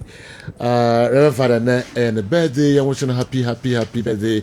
Na me uncle swa na unsha Reverend and my na onkoso na onye ne kese ya me nshira na unshira more now we say wa de Father Andy de nyina say kotoko kuno na to wono no we am saying nyina say Karela give what to say okay me confirm LPM general quick one na man kwa ine enu na man kwa oboase and so na man kwa so your birthday into we there yan wish inu aba no a very happy birthday honum na mamemfa na man kwa ayiri kaminya ni dini dia mama em senke be boaba time no na edwani na me fa Jays opakinua Jays and then so Jays so birthday nti we dey okuni a very special happy birthday to Jays of Jays concert ya kan nyina no me dey ma okay na yen hwe aboafo no nsensem kakra na se esu ahenefo no nyina so ko training grounds ho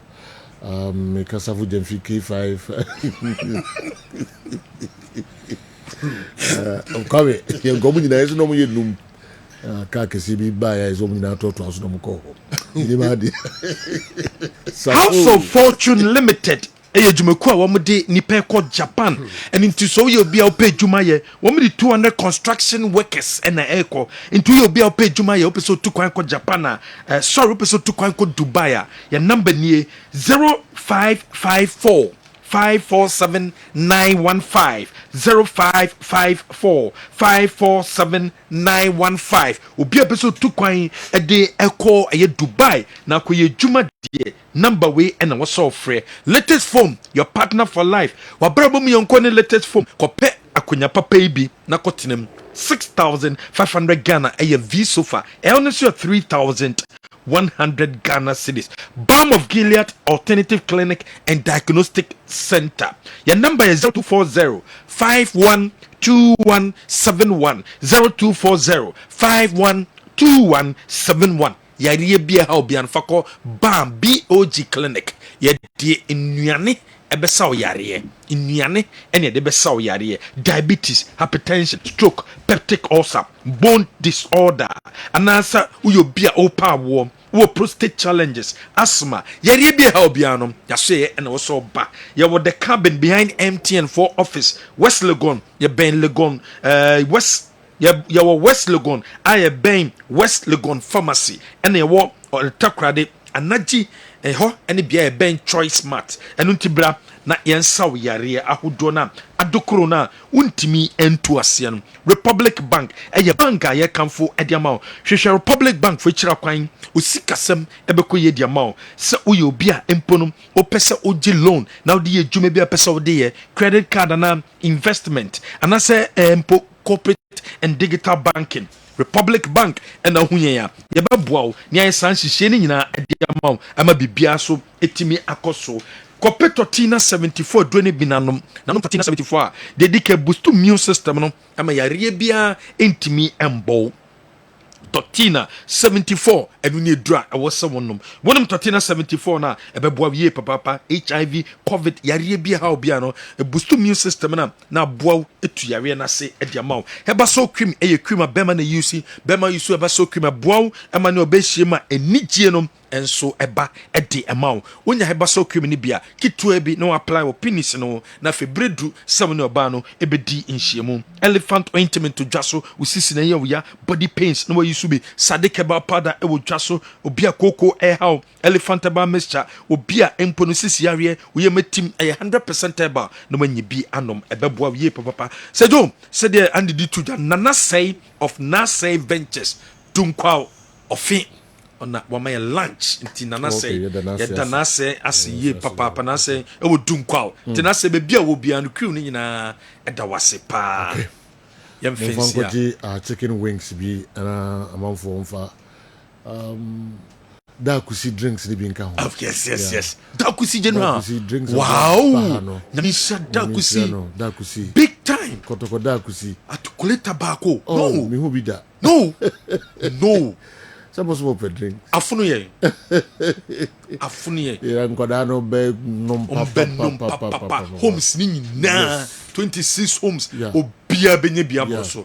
Da kusi ade wa ye de.